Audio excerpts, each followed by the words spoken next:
YouTube, MFFL, what's good, everybody? What is good? Good morning to you, one and all. I'd like to welcome y'all to a brand spanking new episode of We Talk Mavs here on the Glow Mavs Production Channel.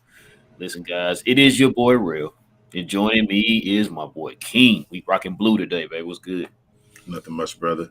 Everybody, don't get a chance to see our pretty faces. I say it all the time. Please check us out on all your favorite streaming platforms. We're available on all of those. If you don't have a chance, if you're sitting, at work, anything like that, check us out. Yes, sir. Yes, sir. Like you said, guys, if y'all at work, you can't listen to us, or should I say, watch us. You always can listen to us on all podcast streaming services. All right, guys, we got a eventful one for you today. We're gonna go ahead and get into it. So today, if y'all seen the thumbnail, we're gonna be talking about the Mavs Summer League.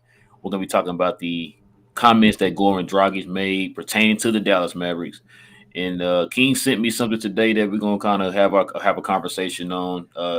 Dude, it was talking about, well, it was from Brian Windhorse's podcast. I took a snippet out. We're gonna comment on what that video says. So we're gonna show you that too. But with all that being said, guys, listen, if you're new to the channel, if you guys are into math content, go ahead and hit that subscribe button. And if you are enjoying the content, go ahead and hit that like button, guys. The like button will help us out a lot. It will help us build up the algorithm so that way we can reach more math fans just like you. And also, guys, with that subscribe button, that will help us make it to our first 700 subscribers, guys. So help us with that today. And with all that being said, King, you ready to get into it? Yes, sir. All right, man. Listen. So we already know that it is summer league. Mhm. We know the NBA is usually in the summertime. That's probably when the best time to watch the NBA. You got free agency, you got trades, you got the draft, and you got summer league. So the Dallas Mavericks summer league team right now is 0-4, which is okay. Usually the summer league is for these players to not only find their teams that they go into, like teams can look at and maybe pick them up as like a two-way or add to their G League roster, but it's also a way for some of these players who are going to be on the team that are young to retool and add different facets to their game. So um, we have our second round pick in Jaden Hardy, excuse me, who's been hit or miss here in the in summer league. I'm going to go ahead and show you his stats here in summer league. So this is their stats: 4 games, 29 minutes, 15 points a game, shooting 32% from the field, shooting 26 from three, 66 from the free throw line. He's giving you 5 rebounds and 2.5 assists. So um, I got my opinions on this whole thing, King. Let me go ahead and get your opinions on not only Jaden Hardy, just from what you've seen as far as the whole entire just summer league with the Mavericks in general, man. Like, give me your overall thoughts on that. Uh, I expect this. I know, other than the 1 year that we won the championship, I feel like I'm used to the Mavericks not really making noise in the summer league. Um, so it is what it is. I really checked it out to see some of the young players, especially like you said, Jaden Hardy. Um, but I feel like the star of the show so far has been AJ Lawson. It feels like, um, and that throws a wrench into things with like Moses Wright and the contract. What we had the situation with that. Um, but as far as Jaden Hardy, this is why Jalen Brunson was so important. Jaden Hardy's a second round draft pick. He's not a guy you want to be able to throw. This isn't even the NBA level yet. This is like still pre NBA. Like you're going to have him in the NBA, expecting him to do that kind of the things that you think he can do or develop to become day one. That's not a it's not a good look for a second round draft pick to ask him to do that.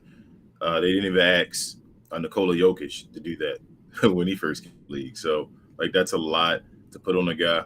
So again, it goes back to this makes my opinion on the second ball handler, you know, even more. Like it's putting a lot on Luka Doncic this year. I know we're talking about the rest of the comments and all, but to stay at the summer league, it is what it is. We're not looking good. I didn't expect us to win anything.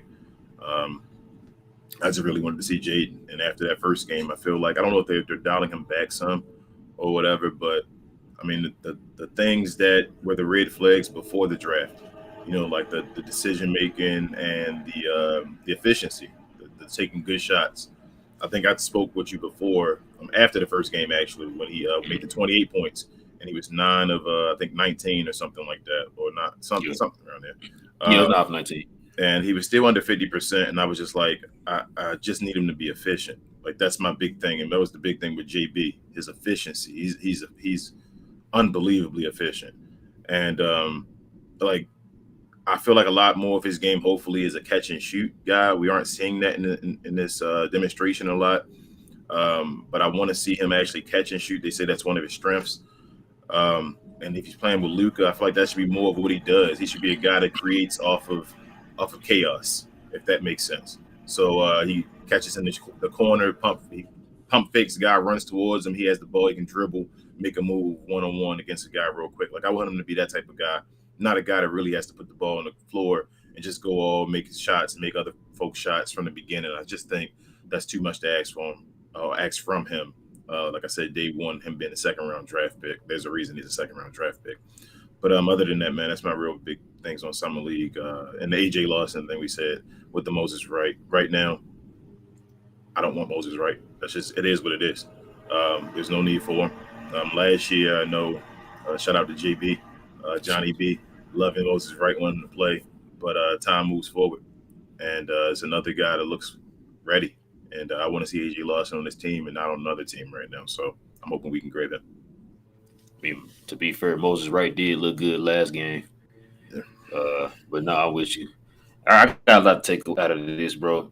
So this right here is also wow. He was saying when we picked him up.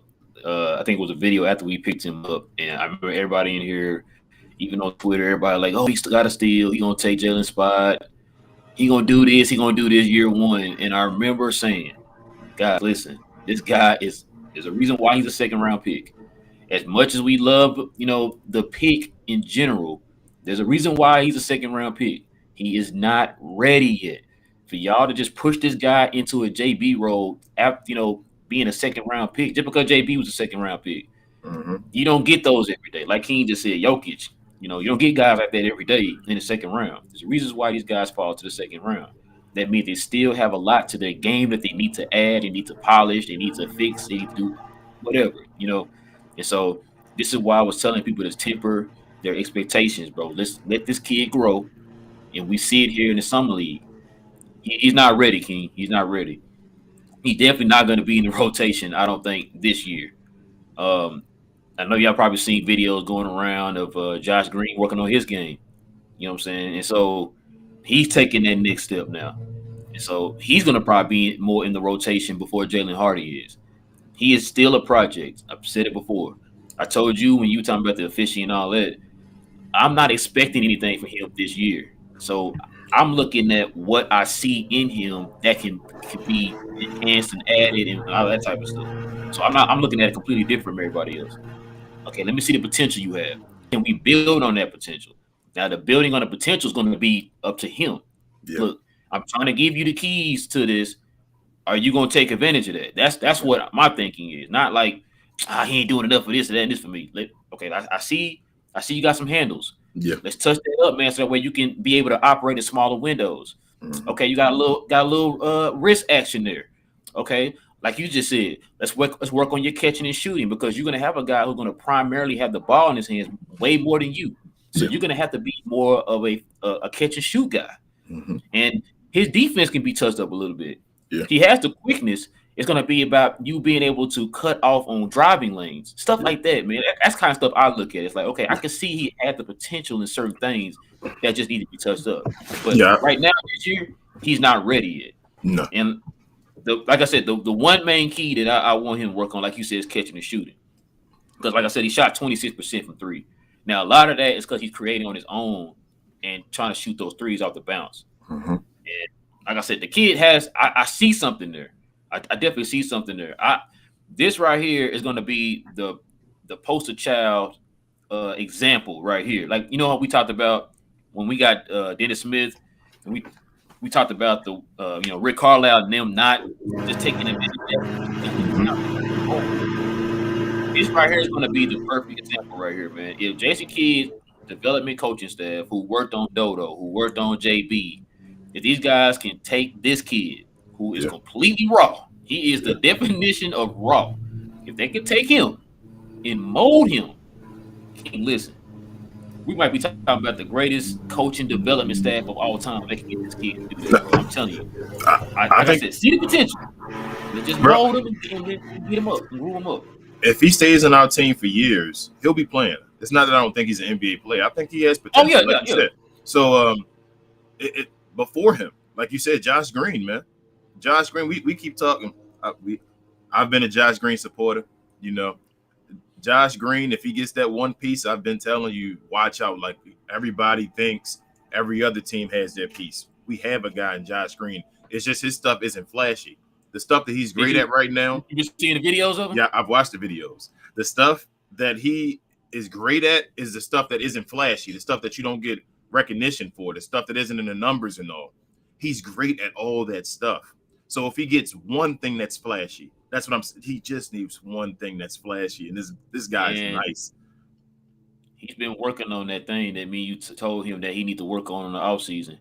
They got him with a dribble hezzy and a pull up from mid range. All Right, you need is one go to thing, man. To where bruh. like you can't put your head down and get to the goal. What's that second thing you can fall back on? You know what I'm saying? And so Mm-hmm. that's one thing he's working on his handles. Because remember, I told you before, you talking about he got handles. I'm like, I always cringe when he dribbled the ball because like he kind of remind me of one of those little kids at the park. Like, yeah, Mm-hmm. I can go full speed, but if somebody starts cutting me off and getting in front of me and guarding me, you start turning your back and you start kind Yeah. of getting, So haywire with the ball. So you trying to find somebody to get the ball up to and all that type of stuff. If you can kind of touch up on stuff like that, I mean, you got a guy Shem God. I mean, he should be able to work on his handles a little bit, but like you you said, just getting there, work on your game, man. That's what he's been doing. you think different than me, bro. I don't. People are unorthodox. I think about like a Sean Marion. Like you don't change the Sean Marion jump shot, you let it be what it is. So when I watch Josh Green, I look and I'm like, do people take his cookies? And I don't see people taking it. It may always look wild, like a Manu Ginobili. Manu Ginobili had a wild dribble, and it always looked like somebody could just put their hand in there and just take it away from him, but he never get it taken away from him. Like for some reason, it was just herky jerking the way he can move. Josh Green doesn't get his cookies taken. He can go from end to end, and sometimes he doesn't make the right move with it. He'll turn around and do something like you said, and all that. But what I see from him being able to dribble the ball and being able to pass the ball, some of the nice passes he makes, I told you from before, Jason Kidd sees something in that guy, and I think in the future, I said that in the past, that he could be the starting two guard. And now with all the situation that's going on, and not hearing Josh Green get traded, and still understanding what I think about Jason Kidd and his belief in Josh Green, I'm still saying Josh Green may end up being the starting two guard on this team.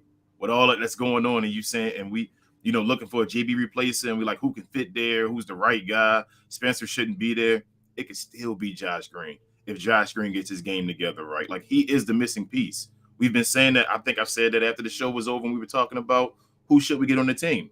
I said it's Josh Green with some type of offensive talent. That's what it is. And so if he gets the offensive talent, he's that guy, man. Like I'm still on the Josh Green train. I say you go with guys that are homegrown. I wish we could have kept JB, but we haven't. And so I still go on Josh Green. The only thing about that though, like you was talking with him dribbling, do you consider him a ball handler though? Why not? When he's in the game and he's dribbling, he's not a ball handler as a two guard. Like, so you're not talking about him being a point guard. He's beside Luka Doncic. No. But we're talking about getting a second ball handler, and He, that's the reason why they're starting Spencer because he can handle the ball. I don't I see don't Josh. I don't have Right. confidence in handling the ball like that. You know what When I'm do you saying? see Like it's when, different from you going downhill with the ball, just going straight, than you when being do able you to see him? maneuver and play within tight spots with the ball. And I just don't feel him doing that yet. When do you see him get stripped? That's all I'm asking. Even when No, he's in the half court, and he does his little drive to the rim and then dish out and all that, you don't see and him a get lot of stripped. times it's him doing one dribble and handing off too. Like I said, I don't trust him with the ball on the I, string. If we talk I feel about like ball handling. you going back, you going both ways on him, because usually we talk about him dribbling too much, getting under the rim, and then not finishing and then passing it out. So if he No, gets no. all the way, With him getting under the rim, I'm talking about him. You going in there. and you're not having an idea what you want to do with it. Like, man, I'm Yeah, sorry, you do. You want to just go in there with the mind frame of passing. which When means you he can see get Luka there. go to the hole, he has two different options. I'm either going to score or pass, not just I'm going in there passing, and defenses know exactly what you're going to do I because you're not a got you, threat on bro. offense. But which means he can get there. You see what you just said? You just said he got under the rim without the I idea of never, what he can do. I never That's say he couldn't get there. That's not my issue with him. I've that's said not this his a million handling. times. I just I'm don't trust you handling the ball with the ball on the string and in tight spots. That's the reason why they had Spencer in the starting lineup, and they're saying there's nobody else on this team that because if in that case, then yeah, Tim Hardaway can do that same thing too. But you no, consider him a no, ball he don't. handler though. No. Tim Hardaway don't get under the rim like Josh No, Green I'm not saying getting on the rim. I'm saying he can dribble the ball and head to the But, basket. We've seen that before. but Josh Green does it all the time and he gets lost. That's what I'm saying. So what I'm saying to you is I understand you're saying about I look at his ball handling. I got you. The eye test. I'm saying the eye test is playing you for a fool right now. Sometimes it does like the Sean Marion thing I'm saying to you. I'm asking you the question, do you see Josh Green getting stripped? No, he doesn't get stripped. Have you seen him a bunch of times when he plays getting under the rim? Like that means he has to have a ball to get. The problem is if you can't dribble the ball, you're not getting to the rim, right? Like the guys that play at the 3-point line, like Maxi Kleber, or when a guy gets up on him, he's not getting from the 3-point line to the rim because he's not that great of a dribbler. Josh Green can get from the 3-point line to under the rim at will. He just doesn't make the decision to then go and score. He makes a decision then to make a pass or something usually. What I'm saying is that means he has the handle to enough of a handle if he can get to the rim at ease. That's what I'm saying to you. Like the eye test, I know it says it's out there and the ball is out and about, but nobody strips him and he gets under the rim with ease. Maxi Kleber doesn't do that. Tim Hardaway Jr. doesn't do that. Dorian Finney-Smith doesn't do that. Those guys, Reggie Bullock can't do that. Josh Green can do that. If he gets some type of move with it, some offensive move, he can be a ball handler. He can play two guard in the NBA. Okay. Let's see. What's the other one? So we also got, like you said, with ball handler. There was always these rumors and all these. Well, it's the third time now. I guess you could say third time the charm. People kept thinking that we were gonna get Goran Dragic. I got my opinions on the whole Goran Dragic thing, but listen, I know a lot of Mavs fans ain't happy with the Goran Dragic thing, and it's fine. Let's go ahead and look at some comments because now we kind of see what happened. Now we kind of got a picture of what happened and why Goran Dragic didn't come to Dallas without all the speculation. This is right here. He was on a Spanish, I believe, podcast, and he said this. So this is the translated version of the Spanish podcast comments that he made right here.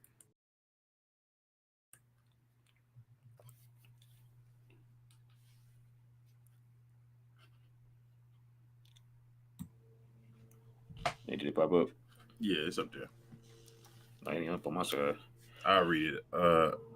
Translated from Slovenian. His answer is direct. We were in talks with Dallas. They made an offer, but I decided not to take it. They wanted me to play one game and then sit for the next 5. Up, it popped off again. Put it back up. Try to put it back up one more time.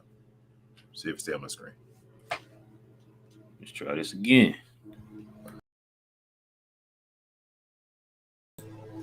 All right.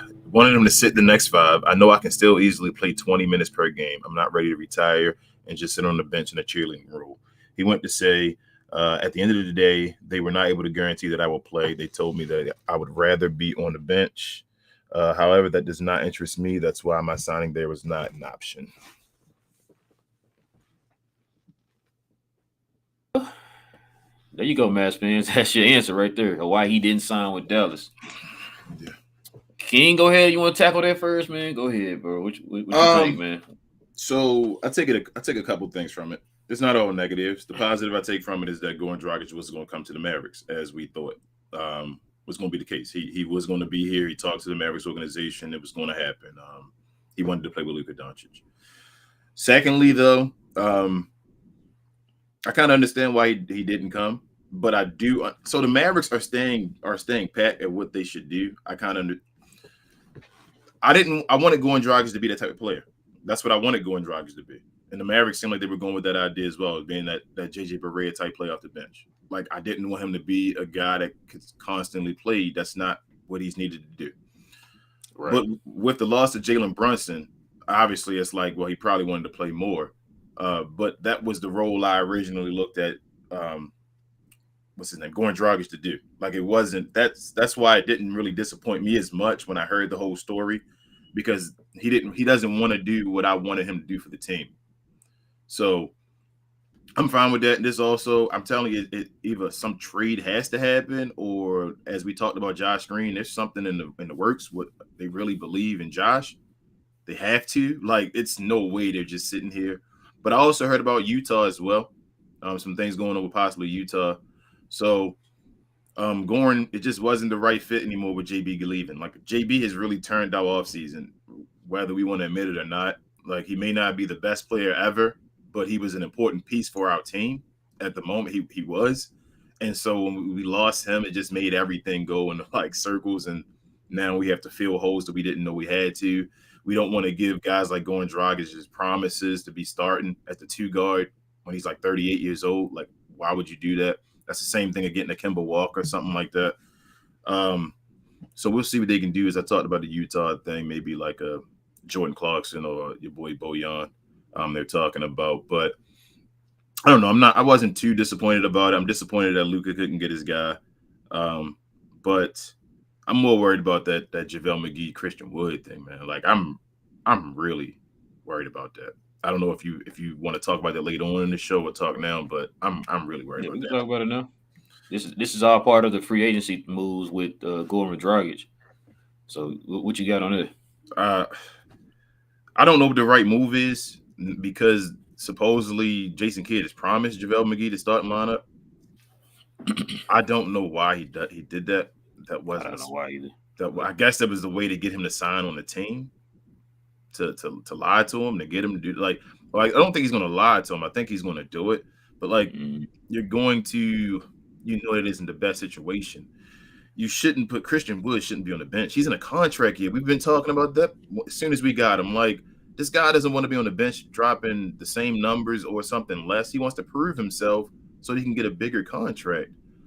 exactly. I just and then we talked about the fit together with the two bigs as far as this is why we had the issue with Miles Turner types and beside a Christian Wood because now you got a guy that's clogging the middle while Christian Wood can't do his rolling part, which he's excellent at.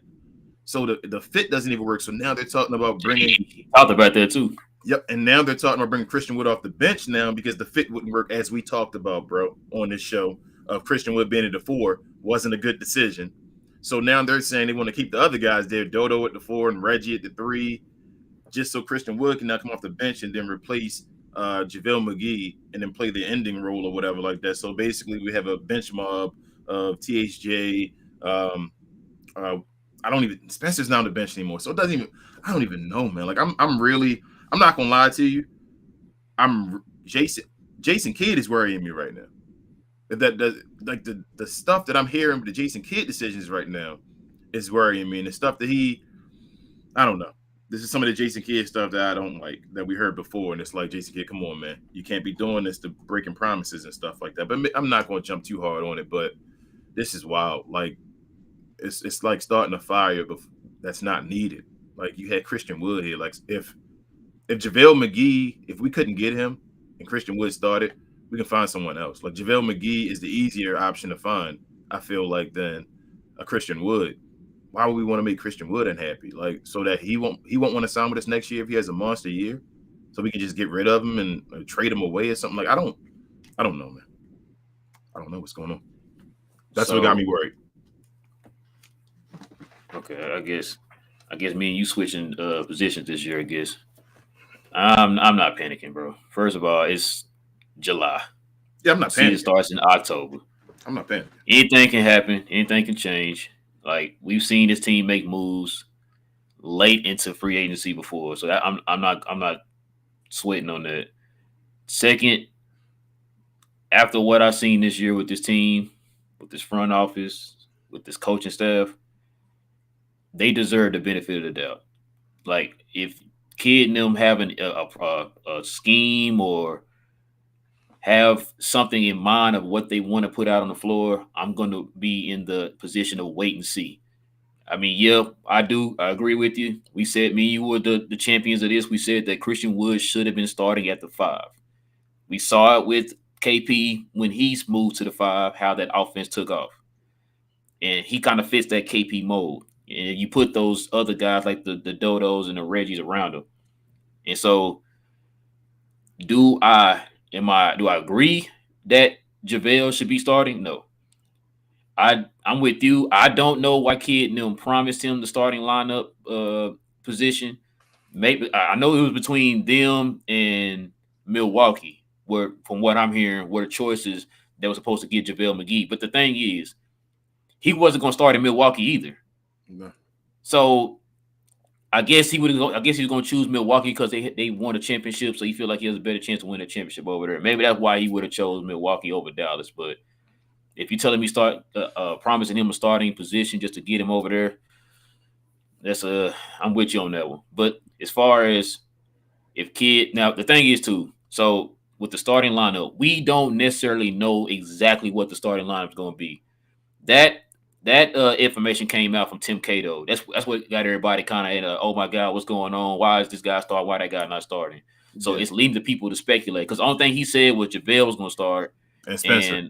And Spencer was going to start. He never said who else was going to start. I thought, not to cut you off, but I thought Reggie was going to go to the bench.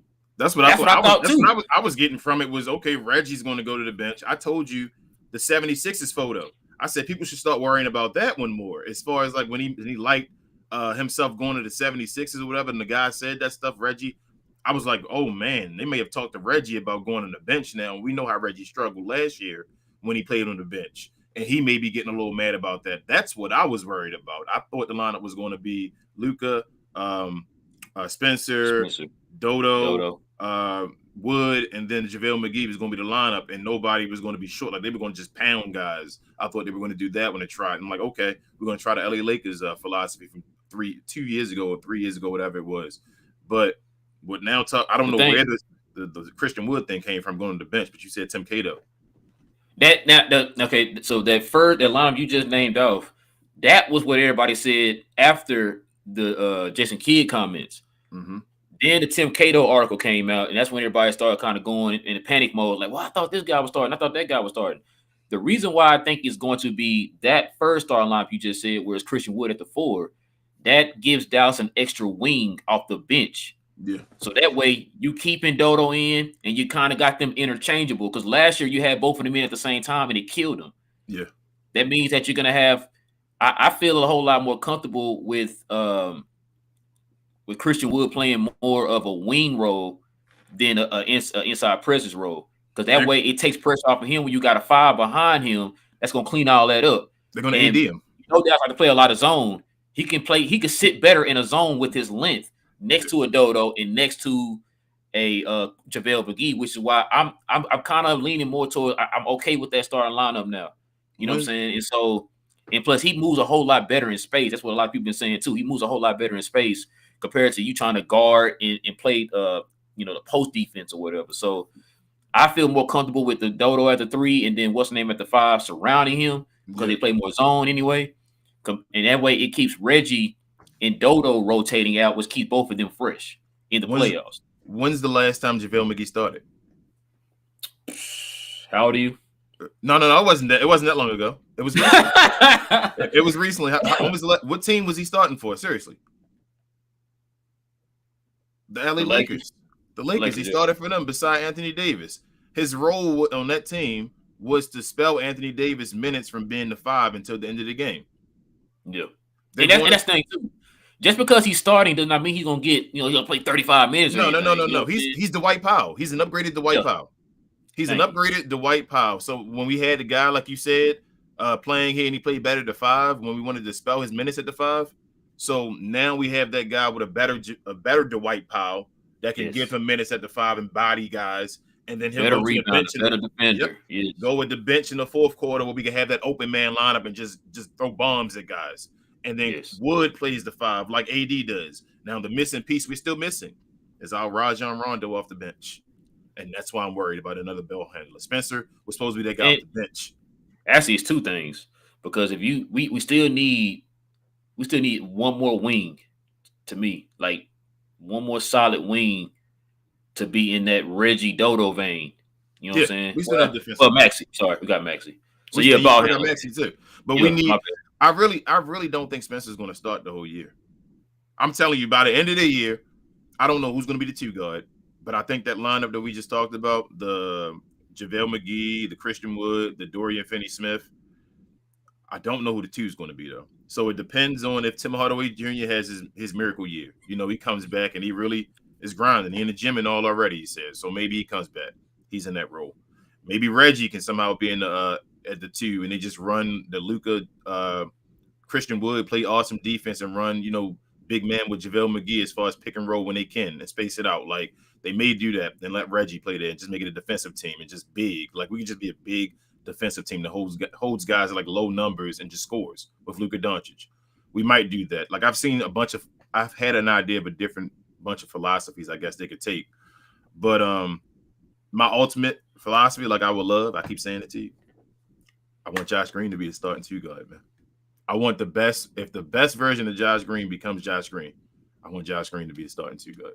I think he can be that dude. I think he has enough of a vision to get maybe 5 assists a game if he's a starting two guard. I think he can get a few steals. He can be a steal guy out there as well. I think he can pester guys especially with the way he plays defense. He needs to get a reputation from the referees and all, like so he can be that pest. And he needs to play more where he can be up on guys and up in their grill and all that. So I want him to get more time doing that. And if he gets any type of offensive game, like you said, where he can get double digits a game, put him in there, man. I want Josh Green as a starting two guard. I mean, he working on his game, so we're gonna definitely have to see. Speaking of this roster, King. So you sent me this video earlier, and I was like, "Yeah, we gotta talk about this, man." We're not gonna show the whole entire video, like I said, because it's like 20 minutes long, and that'd be our whole video. You sent me some comments from Brian Windhorst's podcast from Tim McMahon. A lot of you Mav fans should know Tim McMahon. He has been covering the Mavs since 1903.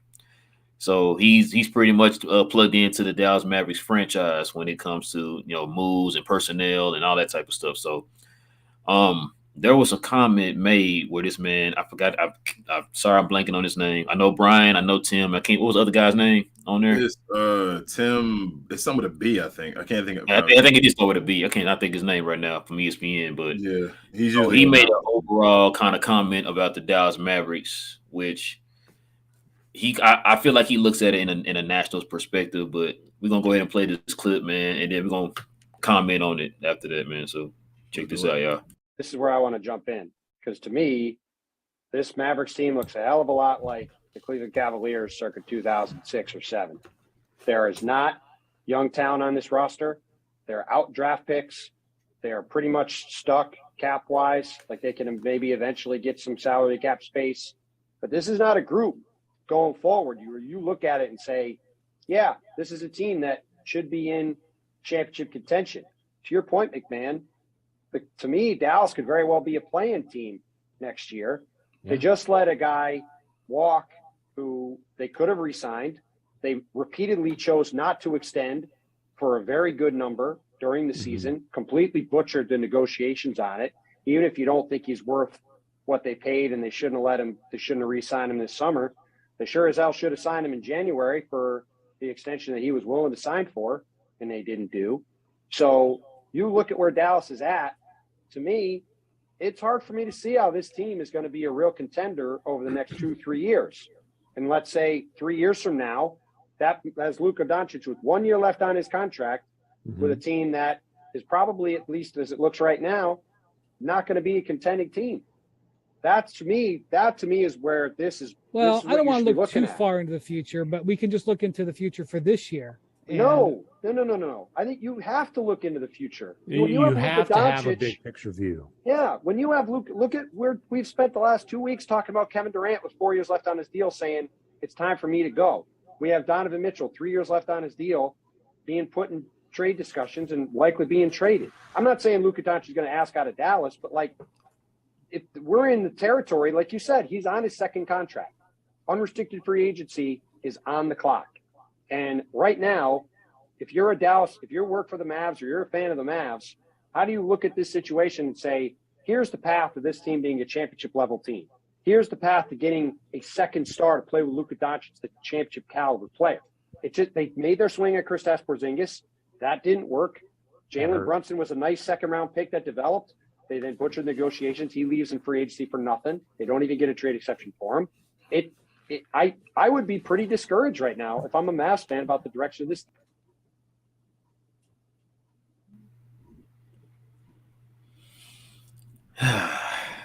Well, y'all heard the comments. I can't. I'm blanking on the guy's name. I don't remember his name. Well, King, you heard what he said, man. What you got to comment on what he said? You know, I'm the optimistic guy over here usually. So I'm gonna say I don't like how you just said that up front, bro. You got me nervous, King. Go ahead. Go ahead. I'm gonna say he's right and he's wrong at the same time. Okay. I'm gonna say he's right from the outside looking in and comparing us to like the Cleveland Cavalier team. I understand what he's saying as far as right now we don't have a bunch of assets. There was a reason Christian Wood was giving up for that little bit as well. We're working on potential a lot here. Like it's the truth. We have young guys. It's not that we don't have young talent, but we have young potential talent. We have a guy that's a young phenom that's beside them that's kind of like dimming their light in a bit. That sounds like the JB thing. I love what they said about the JB thing on that show, though, because it showed that it wasn't Luka that really did the JB. That was the JB issue because JB, they said multiple times that he would have took the contract from the Mavericks before, which means that he would have played with Luka Doncic and took that contract. The Mavericks just let him show off. So somebody else wanted him to show off, and so he said okay. But we have guys like you said, like with Josh Green, Christian Wood. These are young guys that may become somebody. We lost Jalen Brunson for nothing. It's the truth. We were on this show even going about that and saying, man, the Mavs can't lose Jalen Brunson for nothing. And it's like we did. But at the same time, we as the insiders and people that watch the team see stuff like a Christian Wood and see what he is in Houston or what he was in Houston, even before then in Detroit, and see the potential of what he can do beside a Luka Doncic, like that he can be an amazing guy. We see the potential, and like we talked about, a Josh Green type guy. He puts the game in and all that stuff. He has all the rest of the intangibles. Like he can be that dude. Our other guys, though, are older guys. The Dodos and all. Dodo's not going to get too much better. Reggie's probably not going to get too much better. Maxi Kleber's not getting too much better. They're older dudes. We got a JaVale McGee now. But the issue back with the Cleveland Cavalier teams is that they were getting guys at the wrong time, I felt like. Like Larry Hughes, when they got him, he's gone through injuries, and he was never the same again. Neither one of the guys that we just talked about as far as potential are injury prone. No, I mean, Christian Wood, people say he get nicked up, but he gets nicked. That's the difference between nicks and getting injured. But he's not that. And then also the Cavaliers started getting guys older as far as like getting Anton Jameson at some point. He was old. Shaquille O'Neal. I think even Ben Wallace maybe at some point. He was old and all that. Like they just kept getting old players on the team. And Christian Wood is, like we say, 26 years old. So he can still develop into something that could be a phenom in this league. So I do understand what he's saying because it's the same thing with like we didn't have the draft pieces to go trade and get the big boys and all that stuff. We are in a situation, but the difference is that we believe in Nico and we've seen the moves that Nico's made so far. And it doesn't seem like he's going to make any other crazy moves, to go against what he's done so far. So I do think he's going to get his capital. That's why he didn't get rid of a first round draft pick when he got rid of that guy. Even when he got Hardy in the offseason, he didn't touch a first round draft pick. I think he knows this. I think first round draft picks right now are basically untouchable unless we get a superstar. Like I really think the Mavericks aren't going to do that. So the Mavericks know it's a hard position to be in. Like we said, Nico's job is wild. Like what he's in right now with having Luka Doncic, he's given a gem and his name will be recognized. Like the reward is so great of what it can be once he actually achieves it, but it's so much of a risk. Like it's every little move is going to be magnified, like we're talking about right now, as far as Brian Windhorst and all that on the show. Like everything you do, letting JB go, it could be an ultimate move as far as the cap space, but right now it's just letting him go for nothing. So it's just dealing with all of this right now. And I'm believing in Nico, man. I'm keeping the Nico faith. I still don't think he made too much of a crazy move. I just hate that JB there's nothing. Like we got nothing. That hurts. I'm not going to lie to you, but he doesn't affect the cap. I know people are going to say that, but we're still over the cap, if that makes sense. So it's like that's the part that hurts. Like so, I'm still believing. I don't think we're too far off. I still think there's a few moves that can be made where we can be right there in the play for something. I don't think we're that far along, but I'm not going to lie to you, man. Like I was in the season last year. I was more optimistic than I am right now in the offseason. I'm not going to lie to you. Right now, it is. He talked about playing in the play-in game. I mean, there are like 4, 5, 6 teams or whatever that the West last year, we were all within like 3 games of each other. Like it's not like we get like a 10-game cushion or something like that. So if other teams got better just by a little bit, as I said before to someone, it's just that's enough to put one team over you. You can still win 50 games next year and be in the play-in. Like that's how we got the Pelicans coming up. They're talking about I don't think they're going to be that great of a team. I think they're going to struggle on defense, but defense is really your backbone in the playoffs. In the regular season, you're going to get wins based off offense. I think the Pelicans are going to win games. I think the same thing with the Minnesota Timberwolves. They're going to win games based off their talent alone. It may not come in and work in the playoffs and all like Utah usually doesn't, but they usually win the games and get in the playoffs. It happens. The Clippers are going to return. You feel me? Like, who knows with this Kyrie and LeBron thing? Like, they may not win a championship, but they may be competitive if they get Kyrie and keep LeBron and AD is healthy. It's just so many variables. And the West is Jeremy Grant and Damian Lillard might make some noise, in a regular season. You don't know what's going to happen. So you do want to add as much talent as you can. And it's like now it's so much of a burden on Christian Wood and Luka Doncic. And it's just nobody on the bench. Like, we need more moves. We need more moves. As simple as that. It's a lot to unpack from what you just said and what I just heard from the video. So when you talk about play-in tournament, now you said play-in tournament. It could be in the play-in tournament because the West is so deep. Mm-hmm. So many teams were so close to each other record-wise. It's not because you don't have the talent. It's just because it's one thing here could happen that can alter everything. Yep. You know what I'm saying? Like the fact that Clippers were missing Kawhi, that could alter things. Yep. The fact that Dame Lillard got hurt, that could alter things. So that we're playing a game of guessing right now. Yep. We're playing a game of chance, and that's what everybody's doing right now. The thing that the way I took it is like he's speaking as if like we don't have enough talent, so that's why we're going to be in the play-in. Not the fact that the West is the deepest conference in the league from 1 to 14, damn near. You know what I'm saying? Not 15, 14 or whatever. And so every night's going to be a fight. So. Look, this is my thing. I'm with this. This is the part that I see. Timmy Man brought this up. I didn't play that part in the video. This is a different regime. Mm-hmm. Now, I understand people look at it as a whole, as the Mavericks in general. You have the same owner, so you look at it as a whole. Mm-hmm. This is a different regime. Nobody wanted to play for Rick Carlisle. We see that now in the NBA with the Indiana Pacers that nobody wants to play with. Team players want to leave the Indiana Pacers because they don't want to play with Rick Carlisle. We talked about this a little bit, probably about a month ago. We talked about the way Donnie ran the franchise as the GM. As time went on, he started mishandling a lot of the assets. How many times did we see, Dallas just traded 85 assets for this one player? When we did that for Rondo, you literally cleaned out your cupboard, and people were saying that, look, if you make this Rondo trade, it's got to work because you're cleaning out your cupboard when you do this. The KP thing, we're still suffering from that. Yep. And I'm telling you, that was one of the main reasons why he got fired. That KP trade, that's one of those trades I was telling you, we talked about before. That is a make or break trade. That's like the Rudy Gobert trade. Mm-hmm. You're mortgaging your future or big chunks of your future. If you make this trade, if it works, you look like a genius. If it doesn't work, that's a fireable offense. And Donnie is the proof of that. Yeah. And so that's why I'm not on that train of panicking. There's a reason why we got Nico in here because of his relationships. We talk about the league being about relationships. Yeah. We talk about a lot of these guys, you picking these guys up because of the relationship with their agents. You know what I'm saying? For the longest, Dallas picked up players who all were under the same agency for the longest. Yeah. And so now you have this guy who has a relationship with different agents around the league. Then on top of that, you have a coach that a lot of the players respect and want to play for. And so it's easy to say that, oh, Dallas should have got somebody in here. They did it. They do it. They failed. We talked about this before too. We're in a position right now that Donnie and them left us in, where Nico is only playing with 25 cents. What can I get for this dime, these 2 dimes and a nickel? What can I get for this? This is all I got left. This is all Donnie left me with.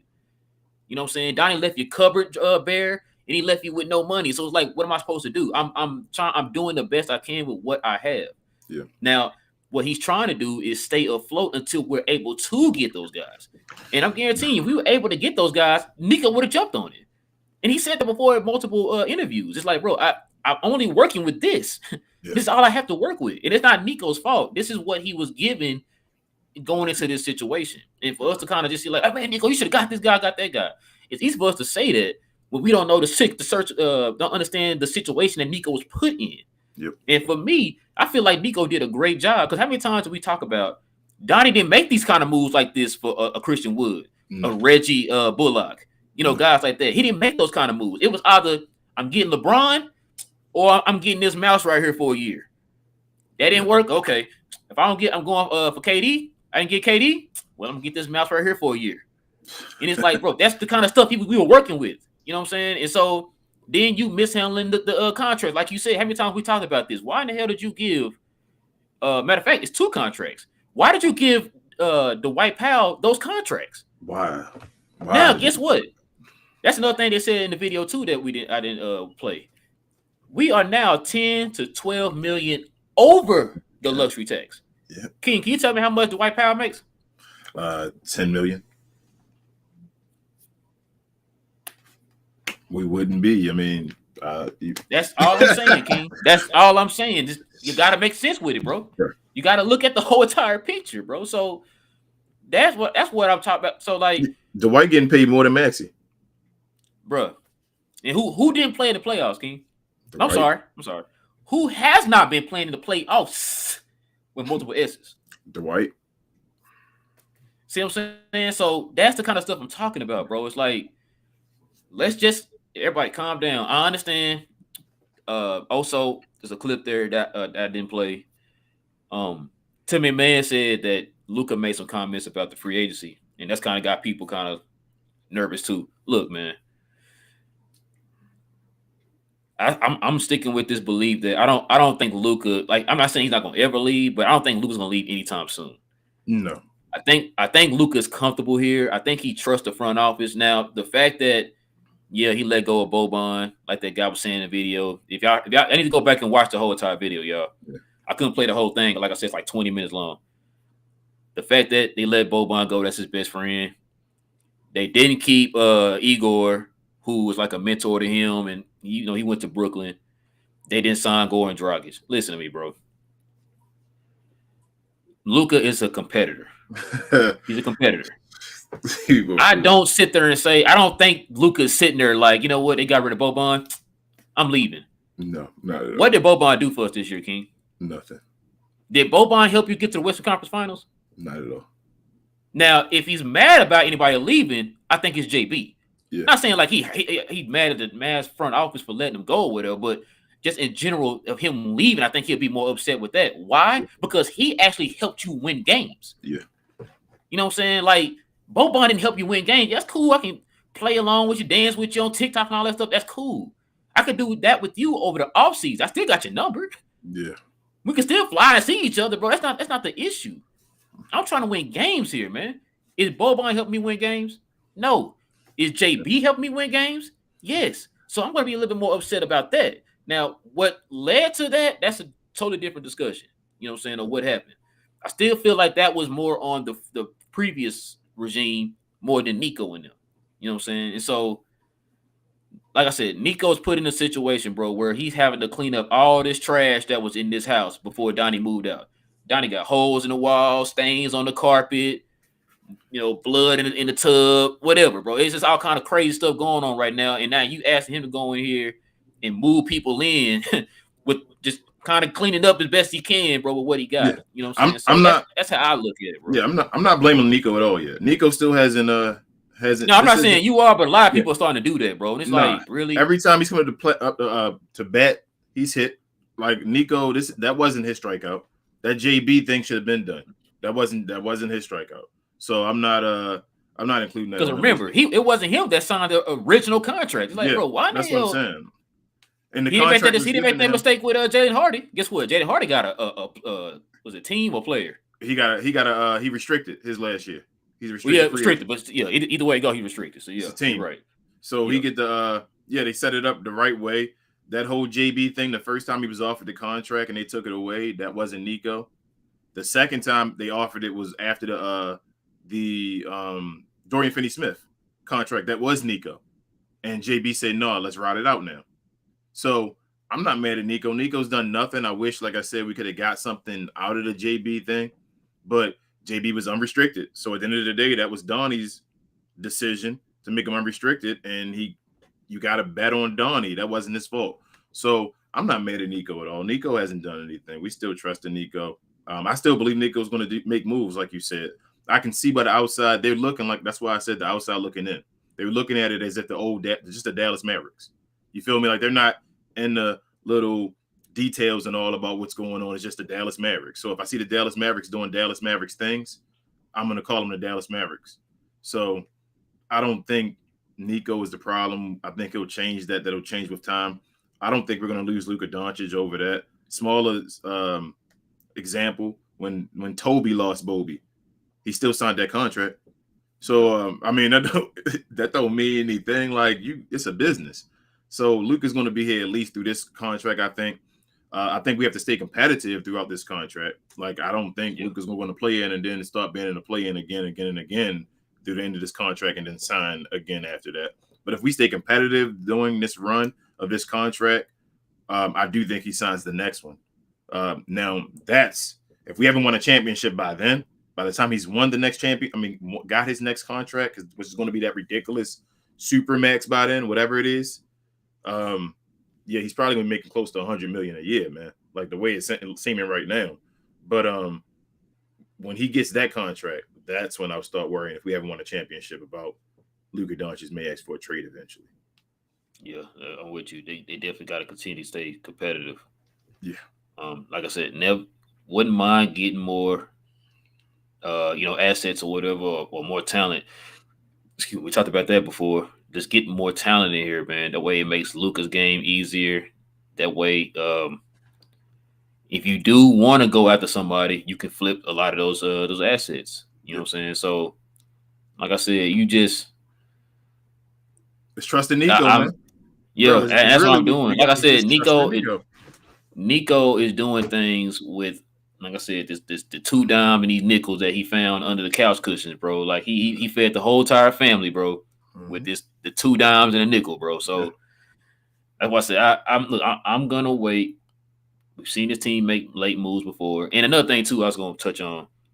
The reason why you see these guys like that make these comments about the Mavericks, what's the one thing I've been telling you this whole time about Dallas when it comes to them making moves? Dallas keeps everything tight-lipped. Mm-hmm. So that's why you see these speculations and rumors coming out. Yeah. Because, look, nobody's saying anything to us. So it's kind of like when we were talking about Kyrie. If Kyrie, you don't kind of address the media, then guess what the media is going to do? They're going to speculate. Yeah. And that's what they're doing with Dallas. We don't know what Dallas does. We don't never know what Dallas is going to do until it happens. Yeah. And so if we don't know what you're finna do, we got to start speculating. Oh, Luka's unhappy. Who told you that? Yep. How do you know? Because we keep everything tight-lipped over here. So how do you know that? You say, oh, well, he took Boban away. He's unhappy. Oh, okay. So you speculate. Bet. Okay, it's fine.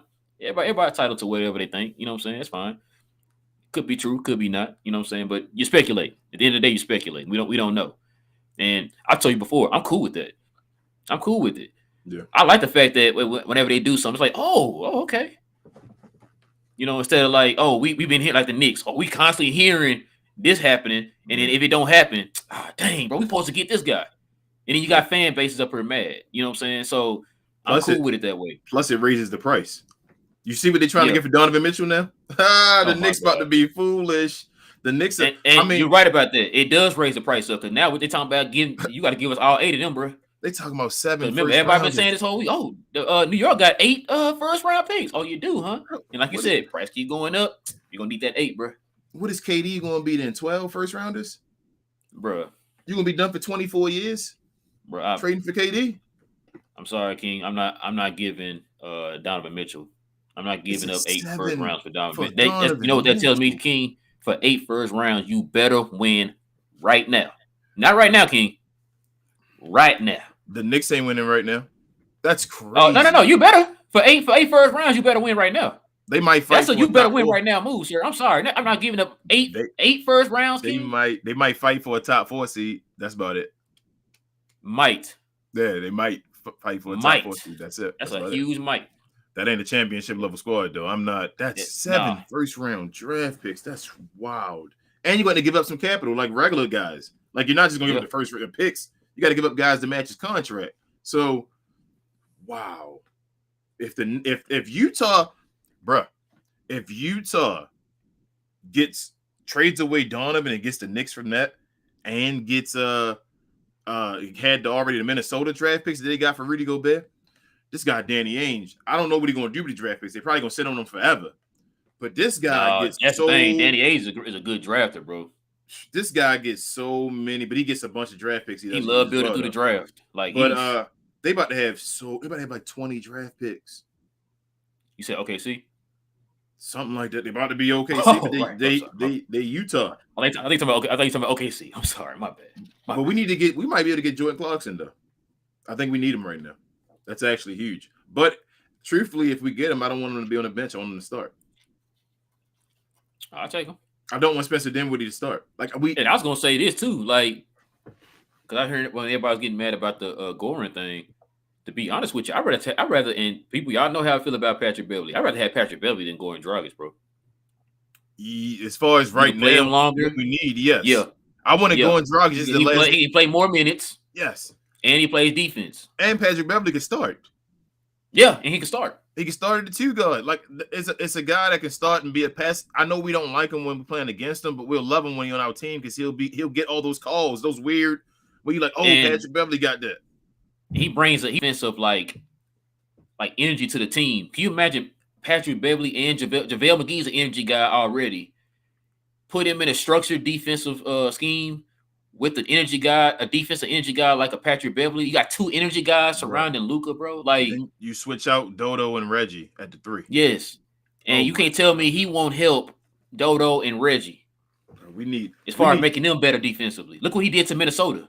Bro, we had the best defensive Minnesota team. was nowhere near being a defensive team, bro. He gets over there, and now these guys are a solid defensive team. We'd have the best defensive team in the NBA, and then we'd have a top 10 offense probably still too, just with Luka Doncic. That's what I'm saying. And he can shoot around 38% on threes. My issue is it's back to Spencer Dinwiddie. Spencer Dinwiddie shouldn't be starting, and it's not against his skill. It's not because of his skill. It's because of his role. If you take him off, even if you got Christian Wood and Tim Hardaway Jr. ain't gonna play well together on the bench. Who's setting them up? Who's setting these dudes up? That's what I'm like. You got to think about roles and positions. Like, there's nobody on the bench to set these guys up. Spencer needs to be a point guard on the bench that can come and create for the bench unit. If Spencer's starting, there's nobody to play that role. There's no secondary. Screw a secondary ball handler in the starting lineup. There's no ball handling off the bench other than Frank Ntilikina. So you're saying Frank Ntilikina is going to be the one in charge of getting Tim Hardaway Jr. and Christian Wood set up? You want that? I don't. That's not his role. That's not the role I want for Frank Ntilikina. I agree, bro. All right, man. We almost to an hour. Had a lot to touch on. All right, man. We're going to go ahead and get these questions and these comments. Ladies and gentlemen, listen. If you guys have a question or a comment, go ahead and hit us with that WTM, guys. I'm going to go ahead and hop right on into this here. So we can get this thing going. We already almost to an hour already. All right, King, you ready? Yep, I'm ready. Let's do it. K-Dub says, did you guys see the Luka interview? Also, Luka partying with Goran and Shaq. Yeah, like I said, we didn't see the interview. I don't know, King, you saw the interview?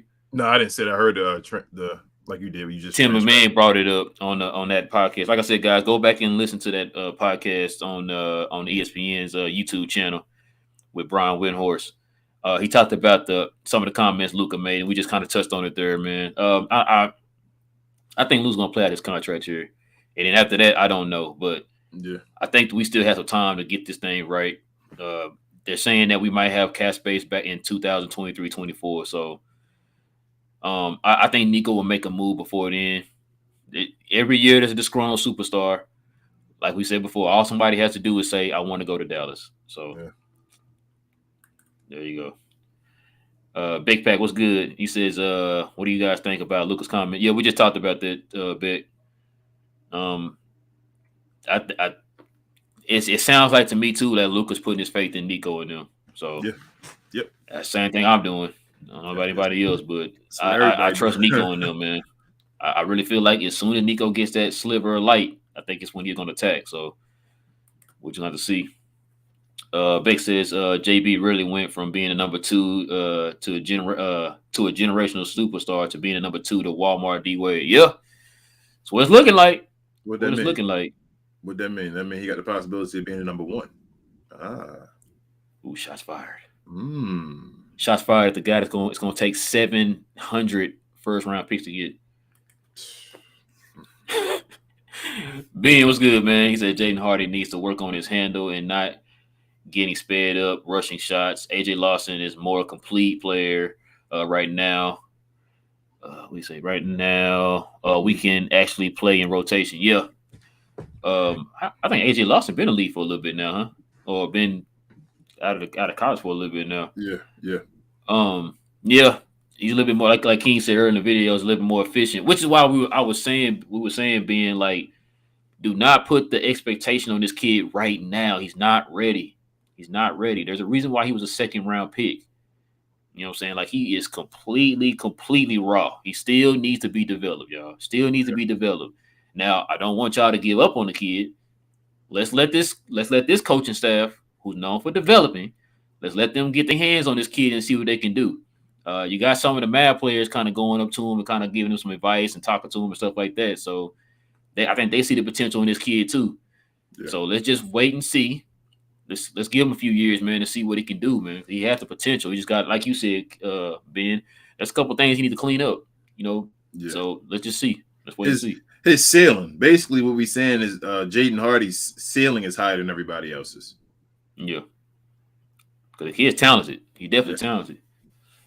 Johnny B, what's good, man? He says Lawson has been the best player on the summer league team. On summer league team, if he does get a 2-way, somebody should. If he doesn't get a 2-way, somebody should get fired. Yeah. I think he's gonna get it. I think he's gonna get it, bro. I think it's a no-brainer. You lost your guy, Moses Wright.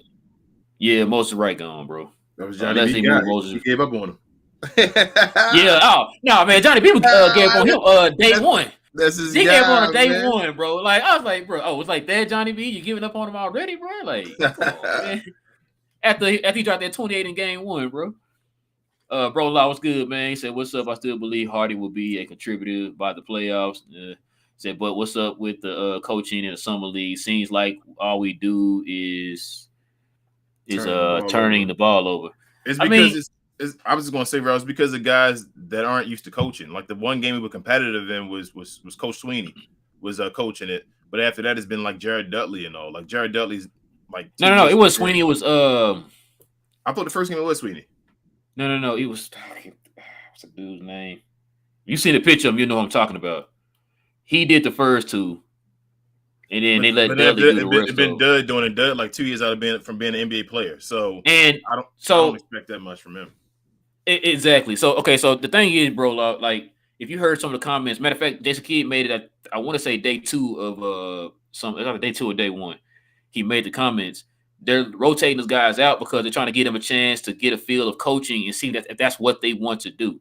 Yeah. Summer league, if they lose summer league, there's no ramification from you losing summer league. It's all about developing, and it's not just the players, it's the coaches too.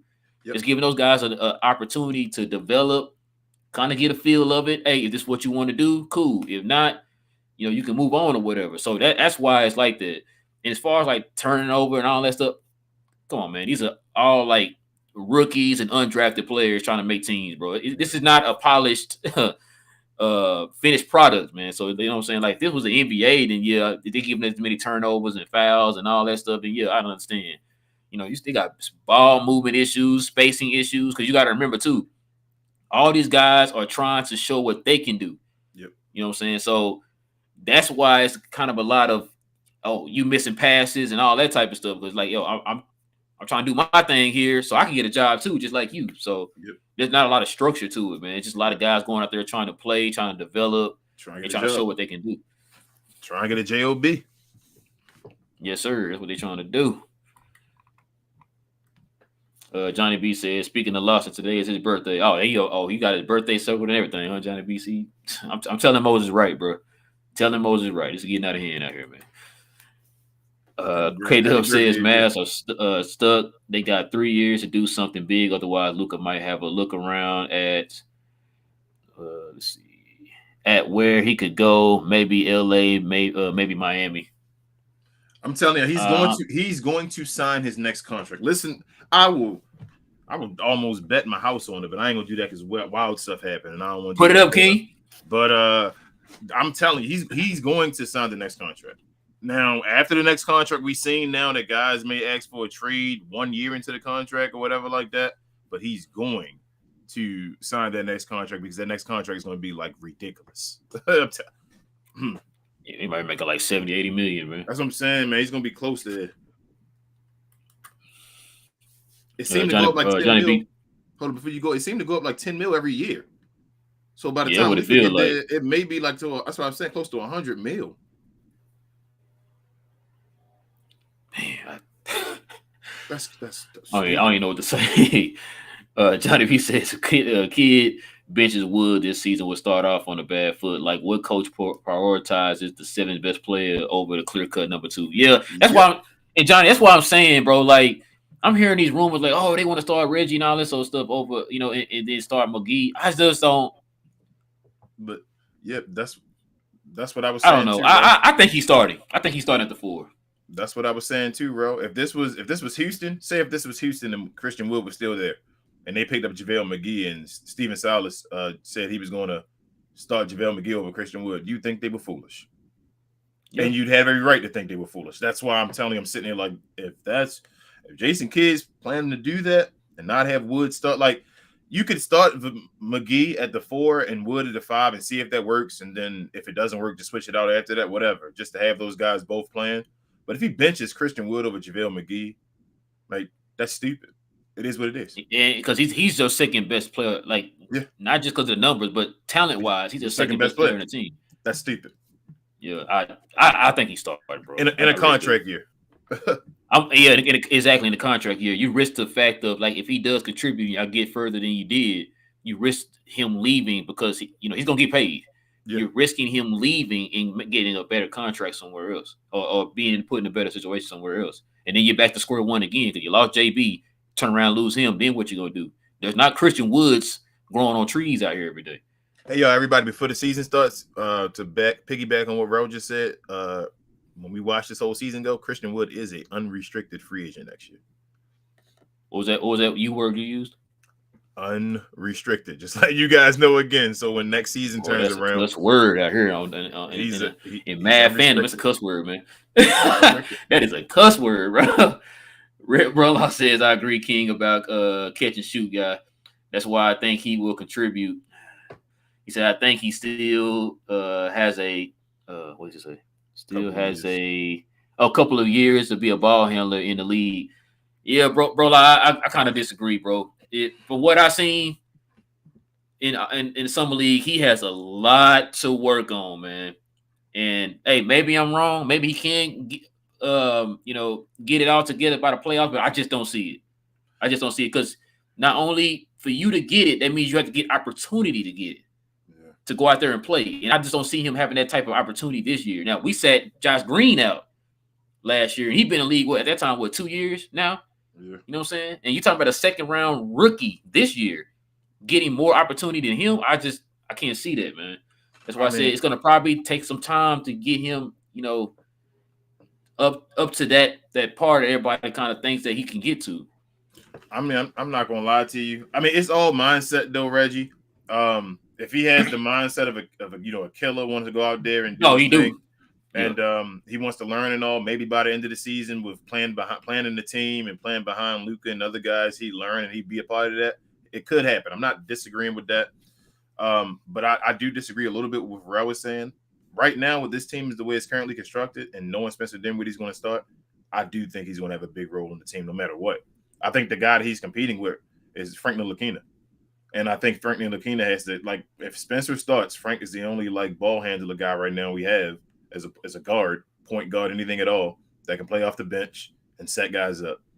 And it'll be just Jaden Hardy battling Frank Ntilikina. So if Frank has a tough stretch, gets hurt, anything like that, then it's Jaden Hardy instead. So I do think he'll have time to show because he's only battling one guy right now because we have no other guy.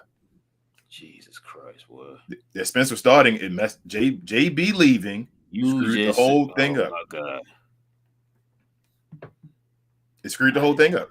JB leaving made Spencer Dinwiddie start, like that. which then meant I told you when he got drafted. Make a trade. I told you when he got drafted. Bro. I said he has to be that dude, Jaden Hardy, because he's gonna have big shoes to fill now that Jalen Brunson is left.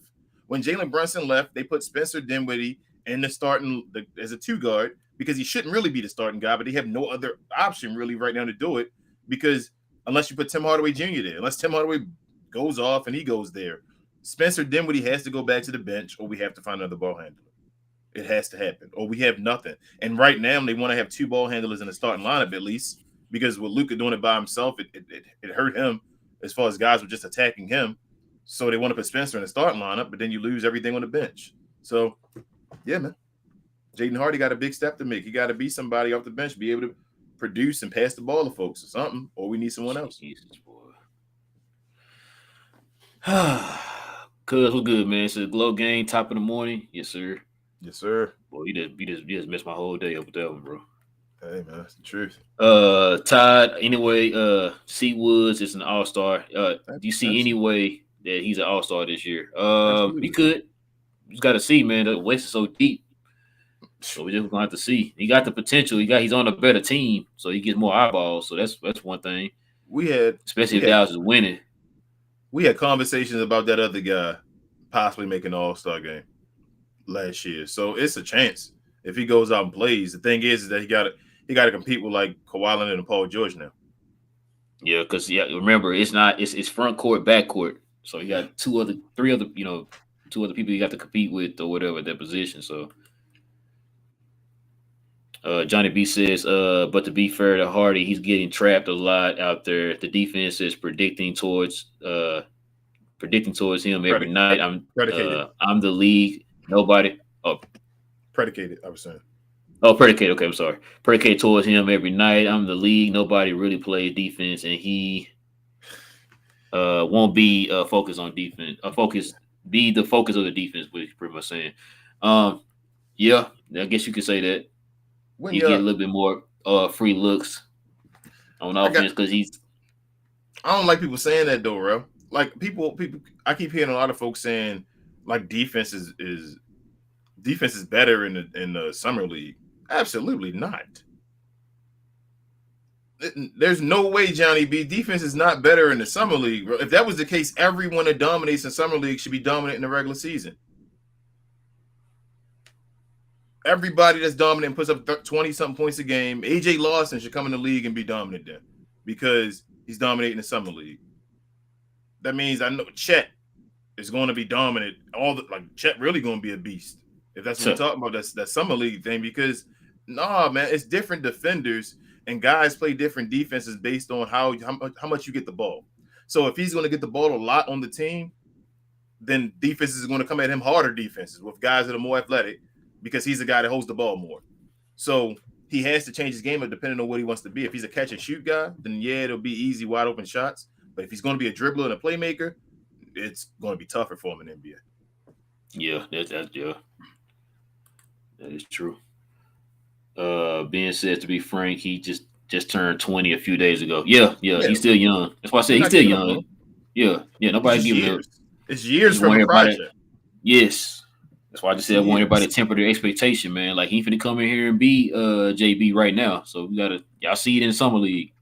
Now, also too, let me give y'all a little bit of glimmer of hope too. How many times have we seen people struggle in the summer league and then come out and ball during the regular season?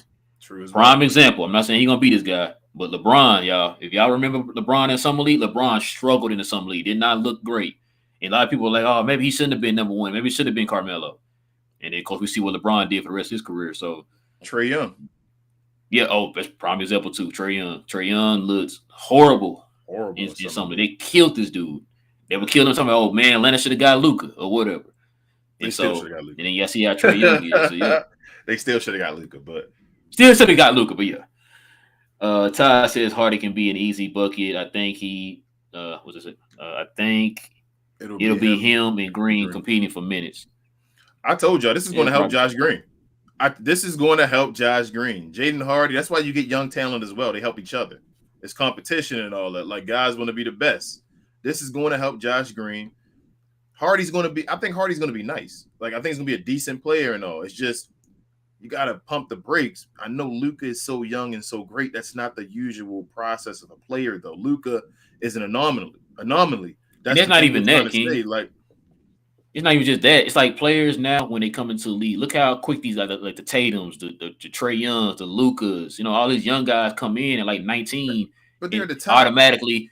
You know what I'm saying? And so people automatically say like, "Oh, if you're young and you've been known for having talent, you gotta be those guys." And it's like they top 5 picks though, bro. Yeah, that's a difference. They're a top 5 pick. Like Chet, if he comes in, one of those guys going Rookie of the Year probably. You feel me? One of the top picks. It is what it is. It happens. But even like a Kawhi Leonard developed. He got to be in the system, right? He was at first just a defensive machine. Yep. And then he got to work more and more on his mid-range shot with his huge hands. So I was gripping the ball and getting that shot off. And it became automatic for him where he got – so not to compare him to Kawhi Leonard. But I see what you're saying, though. But Josh Green had all the intangibles at first. And Kawhi Leonard went and worked on that one thing, that mid-range or just jump shot completely with his hands and saying, you know what, this is a machine now. Make it a move. I feel that same way with Josh Green. You give Josh Green some type of offensive move that he can go to. Some move will be like, man, Josh Green will get to that floater. Say if Josh Green got to that fake, what's his name? The guy used to play. Man, he do need to develop a floater, though. That guy with the floater. Who's the guy that always supposedly had the floater? Justin Jackson, that never made it. Oh, though. Yeah. For some reason, they always say it's automatic, but he never makes it. And I'm like, what's going on? How is he an automatic guy? But if he gets to that notion where he has an automatic floater, like Justin Jackson allegedly had, bro. Then he'd be a beast. I'm just telling you, man. Like, they will always mock, especially Derek Harper would always be like, man, that automatic floater. And I'm like, if he had an automatic floater, he'd be starting, man. Like, stop. Hey, he wouldn't be in the Summer League right now. He playing in the Summer League right exactly. Now. He dominated in the Summer League. He dominated in the G League. He did get his championship. He's like the most dominant guy that shouldn't be playing. Like, he's a beast, man. His accolades are amazing. God. Justin Jackson accolades are amazing. Big ups, Justin. Big ups to Justin, man. Jesus, boy. This thing just jumped too wild. He did on mine, too. That boy Justin Jackson did it. My bad. It's not let me go back up either. Okay, y'all. I'm sorry. It jumped on us and it's not letting me go back up, so I might miss some of y'all. Oh, my God. We got 162. Okay, can you get through these? Because I already almost 12 o'clock. Here we go. Johnny B says, King, Josh is not that guy, bro. He said he's in the same boat as Hardy to me. He might not be that guy. But I mean. No, we're not asking him to be that guy. But we're definitely asking him to be a contributing rotation guy. Because we need him. After what you just said, you got me thinking now, like, Jesus, boy. Bro, can Josh they gotta make a trade. We gotta make a trade. They do. I'm telling you, you need another ball handler. Can Josh Green dribble better than Klay Thompson? You took too long, so I know the answer is yes. Klay Thompson not really a dribble, though. He like a screen guy. And that's fine. And he scored 50 points off of 3 dribbles or something? You're right. And what position does Klay Thompson play? Like, what, small forward? No, he played 2 guard. Oh, he guard. He played 2 guard. So, and I think Josh Green can dribble better than him. So, Josh Green can play 2 guard beside Luka. They just gotta get him together with some type of jump shot. He'll be fine. And my thing is, I don't want him to be a guy that I don't think he's going to drop 20 a game, but I think he can get to double digits. If he's a guy that gives us double digits and plays defense, another like a 2.0 of Dodo. That's what I thought we all said. A version of Dodo that can do a little more as far as playmaking and all that stuff. The future of Dodo, his position. We want a guy that's going to fill Dodo's position when Dodo gets old, and that's what Josh Green should be. Logan says, what's your biggest concern so far with the roster? They got rim defenders and rebounders. I understand that JB left. I honestly think Dallas should try to get Pat Bev. Pat can improve a team. And that's what we said.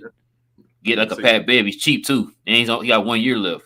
Get a guy like that can kind of help a little bit with the ball handler. I ain't saying he JB with the ball handler, but he can handle the ball. Yeah, and he plays defense. That'll enhance your defense. Because right now, we need a ball handler. Now that King said what he said, I forgot. I didn't even run the roster down in my head. I was like, yeah, we need a ball handler. Like if he gets bought out, I think it's only 2 teams he might go to. Yeah, truthfully, I think it's going to be and we got Dallas, which is why Dallas kept that spot open. Yep, I think it's going to be even Dallas if Pat Bev get bought out, or the Lakers because he wants to play with LeBron. I think it's going to be either LeBron or Luka. They're the 2 guys I think he might go to. That's my opinion. Yeah, I'm hearing he might get bought out too. Oh, excuse me. Did he go? Oh, might have jumped. Yeah, it's jumping. Yep, you guys are live. I'm sorry if we can't get to y'all. It's not our fault. Yeah, if we're not answering your question, y'all, it's not our fault because it's jumping. It's only a certain amount that it holds before it deletes. Jesus, bro. This thing said 165 questions. Yeah, you guys are awesome. It looked like it was starting off slow and then it became amazing. That's why we love the Glow Gang, man. There you go. So K Does said Mark better not do Luka like he did Dirt. That would be disgusting. Yeah. And listen, I'm gonna tell you right now, if Luka was to leave, I don't think anybody will blame Luka. I think they're supposed to blame Mark. Yeah, it would be. It'd be Mark's biggest disaster, his biggest failure. He do all that talking about what he regretted with Dirk. If you mess this up, bro, you're gonna lose a lot of fans, bro. He's gonna lose a lot of like just clout as a businessman if he loses Luka. Like, I really think Luka had the chance to be like Mark Cuban's biggest investment ever. And if he loses it, like, it hurts his stock as a businessman, just in general. That's why I'm like, he can't. Johnny B says, now that I look at this roster, said the Mavs are pretty old. And that's what we've been saying. Like, people think they think that Maxi's young. They think that Dodo's young and stuff. Like, these guys are in their 30s now. Yeah. And so we only really got, 4 young guys? Frank, 5 young guys? Frank, Luka, Christian, and then Josh really. And Hardy. So, you got 2 guys, really. The rest of the guys are guys that may help us and we hope don't. Exactly. That's what I was about to say. Like, Nick. So, yeah. So yeah, bro, you're right. It's froze again. Bro, these comments is jumping, boy. Man, I thought some of y'all be asleep, man, still. Yeah. Or at work. We appreciate y'all. No, we definitely appreciate it. If I could just get the thing to work here. So yeah, like I said, guys, if we don't get to y'all's question, it's because it's jumping and it's only letting us go to a certain number here. Because right now, we're now at 169 questions and comments. K-Dub says Luka's probably worth like 15 first. Man, listen, if Donovan Mitchell, from what we're hearing, is like 8, well, Luka's worth 28. So I'm like, man, listen. Robert Ory was on the show the other day, and he said there's only 2 guys in the league he felt like they're untouchable. He said Luka Doncic and Steph Curry. I don't believe that. I think he meant to say Giannis. You know, he needs somebody to send him a little. Bro, they gotta stop disrespecting Giannis, man. What the heck is going on with this? The only 2 guys that wouldn't be traded are Luka and Giannis. That's it. I don't think there's anybody else. Denver probably would stay loyal to Joker just because. I mean, I don't know if the package was right, they might take him. But like if they, I don't know. I just don't think Luka and Giannis are the 2 people that's untouchable. Like LeBron, they talk about might even get traded for KD and all that. Like, stuff can happen. Logan says, he's talking KD. Here we go. Teflon was good. He said Nico should get blamed for the sins of the previous regime. The man is working. Should not get blamed for the sins of the previous regime. The man is working with tools and fuse. Losing Brunson, not his fault. Limited draft picks, not his fault. He's trying to get what he can. Amen, Teflon. This is what we're saying. Like I said, when you listen to like those national guys, they do the whole entire broad aspect of the Mavericks. And it's like, and if y'all go back and listen to that podcast, Tim McMahon kind of mentioned it. Say, well, this is a new regime. And we've only had Nico for this is now 2 off seasons now. Yeah. And so he's only working with what he got right now, guys. Remember, Donnie did not leave us in the great spot, which is one of the many reasons why he got fired. He's like, yo, you're putting us in a hole. You're making these moves that got folks scratching their heads. You know what I'm saying? The KP one pretty much was the nail in the coffin. It's like, yo, I'm working with what I got. You know what I'm saying? Yep. It's to the point that we had to take our losses and trade KP. You know what I'm saying? Because guess what? We don't got KP no more, but we still got to get his last pick to New York next year. So let me ask you a you're question. Right, Teflon. Huh? You think? Let me ask you a question. You think Donnie gonna get another job as a GM? Yeah, he will. Off of reputation. You got Luka, you got Dirk. You looked at you had Giannis pretty much. Mm-hmm. So that type of like he's had longevity. So people kind of equate that to like, oh, he's good. You know what I'm saying? And so I mean, it's just like, yeah, Rick Carlisle had longevity, but was he really that great here? It's like Jason Kidd. Exactly. So you don't equate longevity to, oh, he's great because he was there for a long time. It's like, nah. Let's see. K-Dub also says AJ Lawson can be a 3-and-D bench guy. He got good defense and okay offense. Yeah, he's a good catch and shoot guy too. Did I click on it? Okay, here you go. K-Dub says, let's get the Italian here. How you pronounce that, King? Pajala. That's a backup point guard. You know what it is? That name looks familiar, but I don't know what it is. I don't. But if he's still over there in Italy right now, I doubt we need him as the backup point guard. Yeah, sound about right. And then you got laughed, so I think he was making fun. Oh, okay. I'm about to say because I was like, then you got to convert him over here too, man. Yeah. Frank was good. He says, "What do you guys think of this? Ntilikina, Green, Powell, and 1 to 2 first rounds. What do you mean? Yeah. Oh, and 1 to 3 second rounds for Pat Beverly, Jared Vanderbilt. I think this increases Mavs depths and many folds. He said, I like this would be crazy depth. They would definitely. Well, for one, we can't do the Jared Vanderbilt and Patrick Beverly because Patrick Beverly got traded to. Wait, did Vanderbilt go with him? No, Vanderbilt's still in Minnesota. Is he still in Minnesota? Patrick Beverly No, he might have got traded. I think he did get traded. He was in that trade at Utah? I think he's part of the trade, yeah. Oh, okay. But I want to give that. I don't want to get on first and seconds. Utah would do that. If you wanted to, Utah would do that. Oh, yeah, you said first? I wouldn't. Come on, man. Like, I wouldn't. No way.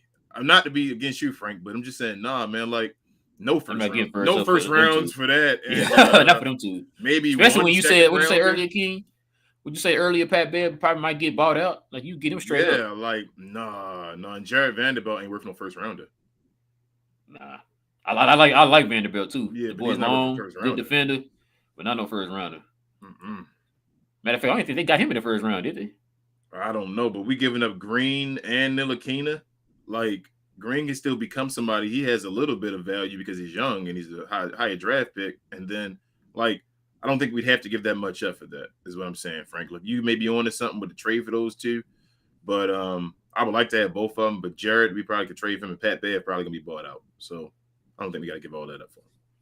Teflon says Summer League might suck next year with no draft picks. Oh, you mean like the year before Teflon? We didn't have no draft. I think we had Eugene was our best player. He wasn't even drafted. Yeah. Teflon also says if McGee does start and he bombs, I don't think Kidd would stay with McGee all season. Kidd, unlike Rick, is not afraid to change. Is not afraid to change. Kidd ain't that stubborn. Yeah. That's true. But my issue is not what Kidd changed. And I love that Kidd makes adjustments. My issue is that JaVale McGee's now has a 3-year contract now, and you told him that you were going to do something. You don't want to make guys disgruntled. That's my issue. So if you told McGee he was going to start and on basically said like, "Are you good enough to be a starter?" and then you take him out after like 3 games, then he's gonna be like, "Well, hold up, that wasn't what we agreed to." Right.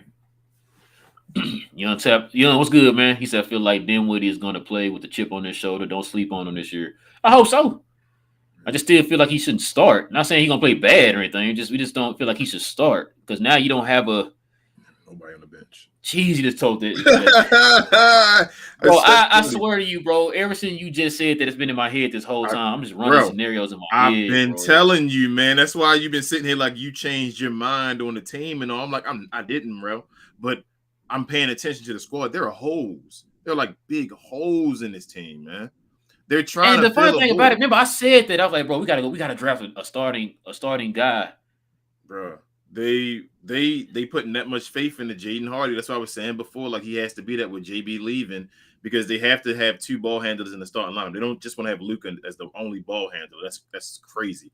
We've seen that. We've seen other teams. We always say you got to have somebody else that can dribble, like the Clippers and all that. Somebody else. They want to have another dribbler in the starting lineup. Luka Doncic needs a And not only just a dribbler, they want a guy who could facilitate a little that bit, can like do a little Spencer something. Facilitate. So, Like him, you need a two guard. We need a two guard. Spencer needs to play point guard off the bench. We need a two guard. We need a two guard, bro. Buddy said, "What happened Tuesday night?" Well, buddy, life happened. Like I said, when we don't get paid for this, and we got lives and jobs and stuff like that outside of here. So when things kind of come up, you got to answer that call of life, man. That's usually what happens. King had a spaces on our Twitter page. So if you ever get a chance, buddy, and you don't see us on here, check us out on Twitter if you can. We probably posted on Twitter on there about it, on what was going on. Yeah, so that's why we say, guys, follow us on Twitter down there at the bottom up under King at We Talk Mavs, and that's when whenever stuff like that happens, we drop it on there, let you guys know, or like we'll do something like the Spaces thing. That way, it kind of covers for the show if one of us can't make it. Melissa, how you doing? She said, "Hey guys, agree. Defense is not better in summer league. Yeah, it's not better in summer league. Let's see." K-Dub said, "Do you guys see Luka? Do you see you guys Luka interview? Also, Luka party with? Oh, I think we already read that already. It's starting. Don't tell me it's starting to copy thing again. Yeah, it's starting to copy again like it did that one time. Yeah. Big said, "What's up, Glow Gang? What do you guys think about Lucas? Oh yeah, it's doing it again. Yep. So you can go down and read the other ones. Hold on, let me scroll down, bro. Oh nope, I should have done that. Ooh. Yeah, we might not be able to get to all y'all's questions. Yeah, let's see, cause really, bro, this thing just started all the way over. Maybe it's why it was we got rid of the other ones and put them beneath. Yep, that's what I'm saying. If you can, because we got the Reggie King, All Star to be fair, Ben Todd, Ben again, Josh needs to speed up his release. Okay. He said Johnny B. I see what you see at 11:45 a.m. It says beside it, Josh needs to work out with Lethal Shooter. We didn't get to that one yet. I think that's where it skipped before. Hold on. Oh, okay. So that one? Yeah, I think that's where we first skipped at the beginning. Okay, here we go. So Johnny B said Josh needs to work out with a lethal shooter. He'll get the jumper. Oh no. Oh yeah, it was the one that got skipped. Yeah. Yeah, that's what it looked like he's doing, man. He's working more on his handles and he's working on those mid-range pull-ups, man. Which is what we were saying, like develop something, man. Like you don't got to go out there and automatically it's just 3. Like King was saying with Kawhi. Kawhi started in the mid-range and then eventually gradually worked his way out to the 3-point line. Mm-hmm. So kind of add that, but I still say work on those corner threes though, because you're gonna get a lot of corner three opportunities. So work on those. You should also, like I said, yeah, like while also working on your handles, man. So that'll help out your game. That way you'll be more playable and just be aggressive. I want him to be aggressive too, man. Like don't be hesitant, don't play timid. Just be aggressive, man. Just don't think. Just go out there and play your game, man. Yeah, I agree. And I think that they'll give him the confidence if they just give him more playing time. I think they'll give him confidence on that. Ben says Josh Green needs to speed up his release. He's working on it though. So we will see. His defense and his playmaking is already well above average. Yeah. So yeah, and that's what we're saying. Because with the jump shot, it just felt like he was being a little more hesitant on his jump shot. Yeah. Just we just want you to go out there. Like that game he played, the Utah game, he dropped 12. Look how quick those releases were. He was catching it. He was just shooting. He wasn't thinking. He was just releasing. Somebody asked. I didn't see, but somebody asked. Go ahead, Rob. I'm sorry. Finish your statement.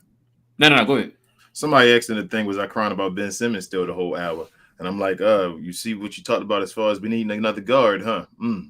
who would help us out big and solve every hole there, and he wouldn't have to play the two position, would he? I wouldn't even cry about a second ball handler if we had him. And he wouldn't even have to play the two position, would he? We can play anybody at the shooting guard position.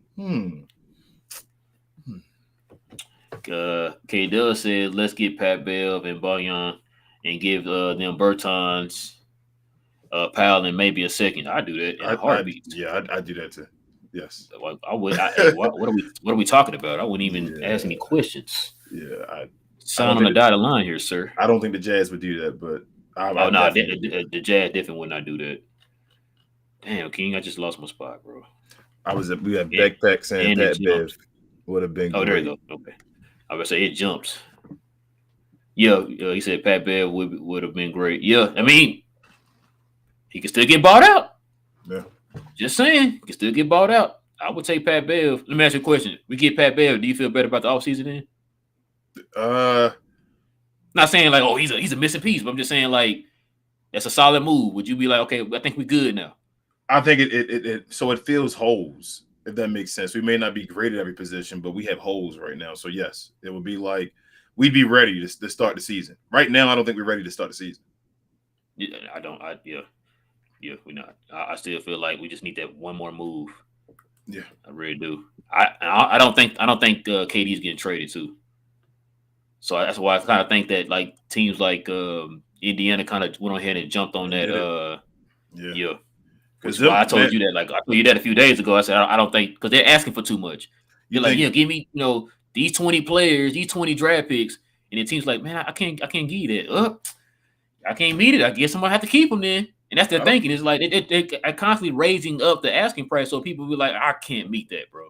Bro, his raising price, it's going to be raised up even more because Donovan Mitchell about to raise his stock. You think Donovan Mitchell getting traded?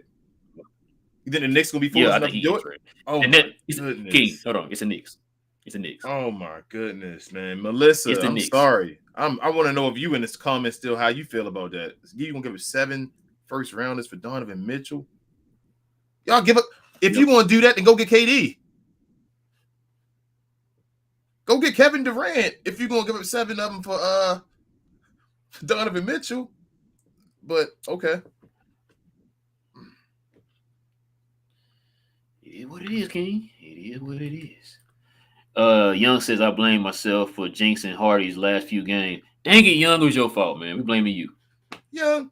Nah, it's all good. Like I said, he young, man. He young. It's summer league. He'll be fine. Yeah. We see the potential. Come on, don't do me. Okay. Lives was good, man. He says, good day to y'all, brothers. He said, question, don't you think the Mavs front office is a bit too quiet? Feels like a storm is coming or something? Or am I bugging? Lives, listen to me. I need you to listen to me. Y'all heard me say this about 5 videos now. I've told y'all this. That's why I'm not panicking. We're still in July. The season does not start until October. So I really feel that they're going to do. Now, I'm not saying they're finna go in here and make an 85 team trade or nothing, but I really feel like Dallas is going to do something to where it's going to fill holes, and we're going to have more players on this team now that you're not going to have anywhere to where nobody can be playable. Like a person might not play, but they're not going to be playable. Like we had with like Boban, all those guys where they were just completely unplayable. Like say, like for example, like a Josh Green. Like Josh Green might not play, but he's playable. Mm-hmm. You know what I'm saying? So you get more players like that with whatever trade they're going to make. It's going to add even more depth on this team. So, yeah, I agree. I'm thinking I definitely agree. I've been saying I'm still on that train. Like I said, it's still early to me. It's still early. I've seen Dallas make moves deep into, free agency. So I'm having a sense that the Mavericks gonna get somebody that we didn't even know was available. Thank you. That's what I'm saying, bro. That's what I'm like. How many times we say this? We didn't even know that guy was available. Like what? He got traded? Like that's what I feel may possibly happen. And that's my thinking too. Because I was sitting there thinking that one day, I think you sent me something or Josh or somebody said something in the group, and then I was like, I started thinking to myself. That's why I told you, I said, what if Dallas is going after I started just thinking this crazy just before he was available. I was like, what if Dallas going after Donovan Mitchell on the low or something like that? I was just throwing it out there. Just at that time, we didn't know he was getting traded or whatever. That would have been a smart move, right? You know what I'm saying? You on the back doing it, and they didn't even know that he available, and you get the lowest price for him. because nobody else The talking only about it. the only player we ever heard Dallas go after before it happened was Jason Kidd. And the only reason why we heard about that because Stackhouse made those comments, remember? About, if I get traded, I'm just gonna come right back. Or I'm gonna get cut, I'm gonna come right back. That's the only time we ever heard of a trade that Dallas made before it happened.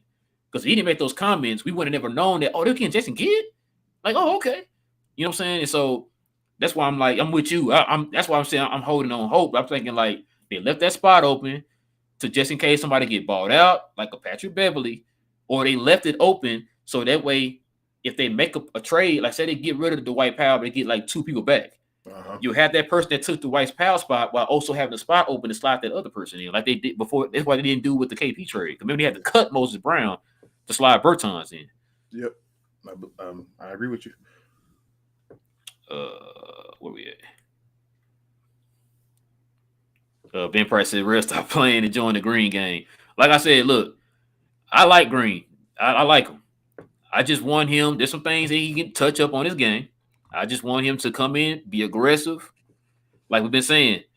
Work on an aspect of your game to where that's that one thing you can always go back on. Like, I'm not saying he's this guy. I'm just saying, for example, like Jordan. Jordan constantly he was athletic and fly and all this old stuff. But he realized, I gotta have something I gotta add to my game that I can always go back on. And he developed that mid-range fadeaway shot that he can always go back on. And that's what we want him to do. Like, don't just be a high energy guy. What else can you add to the table? Like, you got that little mid-range. You know what I'm saying? Like you said, you see him working on a little hezzy and pull-up or corner threes. You can work on them 2 things. I'm guaranteeing you are going to be a contributing, constantly in the rotation, 25 to 30-minute guy if you could just work on those 2 things and it be consistent. And you go in without thinking and just play your game. Like he did in game 4 against the Jazz. Right? 3, 4, 3. Maybe 3. Yeah, 4 we lost. Yeah, so it's 3. You're right. My baby says, "Good morning, Glow Gang." Yes, ma'am. I know you ain't. Hold on, you ain't even at the house. How you watching this? No, she gone. I don't hear the dogs down there. Charlie said, "Josh Green has a lot of potential, and I'm still hopeful for him. I think his issue is that he just that's what I've been saying. Lacks confidence, and it shows by his timidity." Charlie, thank you. I've been saying that. That's the one thing. It's like I was saying that during the playoffs. Now he was young. I gave him that. But even during the season, sometimes it seemed like he was kind of timid. It's like, bro, I want Kid to go to him and just say, bro, relax. Just relax. And I think he will start doing more of that with the more exposure he's getting. You know what I'm saying? Because more exposure builds up confidence. Oh, they're playing me, 25 minutes a game? Oh, okay, cool. That means they trust me. It means they have faith in me. Yep. So that opens that up for him. So that way he'll have a little bit more confidence. And I really believe it. So, that's what King just told me about this roster I forgot about. But he might get those opportunities unless they make a trade or something. So, yeah. Let's see. Ben says Dallas were foolish with Goran. The guy can still go. He can still roll MF up, roll mother effers up on offense. Yeah, but okay. So the thing is, Ben, I see why everybody's upset, right? If y'all go back and y'all look at the last, I'm gonna say 3 years of Goran. For one, he does not stay healthy. When he had spurts with Brooklyn, it wasn't a consistent thing with him. It was spurts. He averaged less than 9 points a game, and so for us to automatically ask him to come. Now remember, JB played 35 minutes in the playoffs. I'm on average about 35 minutes, probably a little bit more than that. So you're asking this guy to come in at the age of 215 years old, who has not stayed healthy the last 3 years, who plays pretty good in spurts. You're asking him to be a contributing guy to play heavy minutes at his age. Because y'all know what our main need is right now as a ball handler. So you're asking him to be that second ball handler with Luka playing significant minutes. Mm-hmm. You're putting a lot on him with that, man. And look, You might not like it, but I respect the Mavericks for telling him that up front without he getting him here and misleading him. Yeah. Like, look, they probably seen the same thing I'm talking about right now. It's like, yo, you've been kind of hurt the last 3 years. Yeah. Your production been kind of slipping a little bit. You know what I'm saying? You're getting older. I can't promise you 30 minutes. Yeah. You know what I'm saying? So that's probably what their thinking was. Like, yo, I could probably play you 5 minutes here, 5 minutes there. Because guess what? That 5 minutes here, 5 minutes there is going to keep you fresh. That's what their thinking was. And so that's why I'm not too mad about the. Well, would have been nice to have him. Yeah, it'd been nice to have him. But am I like beating the table like, dang, we should have got him? No, I'm not doing it. I agree with basically everything you said, bro. Ben, you're right. Goran Dragic could cook people. Michael Jordan right now. How old is Michael Jordan? I don't know. What, almost 60? Something like that, 50 something. He got to be. So I still think you could cook some guys one-on-one in the league if you're just fresh off the, not doing anything and saying, hey, I'm fresh. You can play a game or whatever. The issue is you talking about Goran Dragic playing an 82 game season. You feel me? And playoffs, making long playoff runs. And playoffs and all, like, and some of them games are back. It's not a bunch of back-to-back, but sometimes you might have a back-to-back. You might just like it's gonna beat his body up. Like he's gonna have aches and pains that don't heal as much. Just running up and down the floor over and over again gives you aches and pains, guys. So he's gonna have those pains that's never gonna heal, and it leads to like injuries and all, like Rel was saying. He's starting to be more injury prone and all now. Stuff starts to break down, so he can't keep giving you all that energy every game because his body won't allow him to do it. So yes, in a vacuum in one situation, that's why I wanted him in that role off the bench, where if he's needed, throw in a safety switch of Goran Dragic that can go get you buckets and all real quick. Not a guy that's relied. Exactly. Not a guy that's relied on to have to every game give me this because his body is not going to allow him to do it. Exactly. Johnny B said we need another WTM space soon. Said Real, stop ducking this smoke. He said, and everybody from the pod should jump on Twitter and be part of something great. Amen, Johnny. Appreciate you. No, like I said, man, Johnny, when life calls, man, you gotta answer. And like I said, this is not our job. So my job, was what reason why I couldn't do it on Tuesday, man. So, and I'm definitely working on that. I'm working on trying to make some moves, man, to where I can get more time to kind of dedicate to you guys or to the channel and all that stuff. So I'm definitely working on that right now. So hopefully we won't have any more of these I can't do the shows type things. But but me and King are talking about maybe doing spaces like once a week with you guys on Twitter. So we was on there to almost almost 1 o'clock y'all time. Yeah, see? Yeah, we was on there from 10 to almost 1. It was awesome. So it was awesome. Y'all guys want to talk to us, man. That's the best way to do it. That's why we say, guys, follow us on Twitter, guys. Yeah.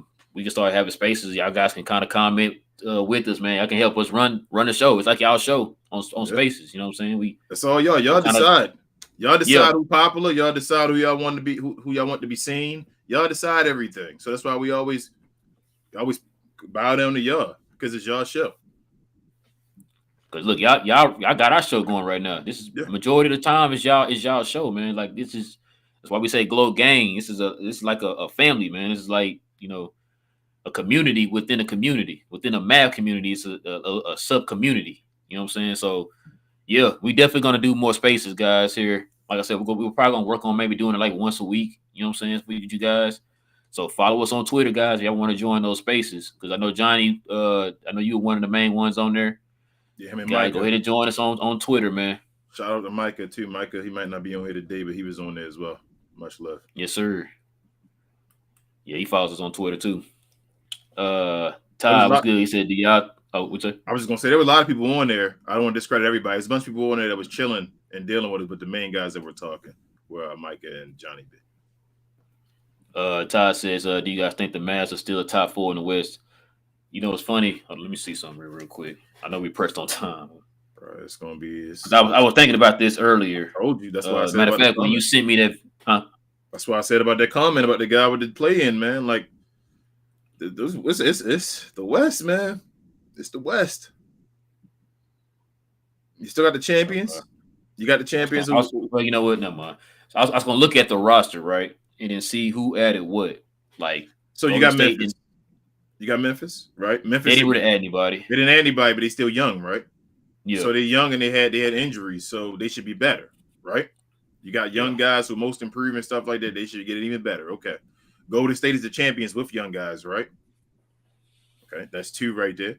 Y'all all talk about the Clippers and them getting their guys back, right? That's 3.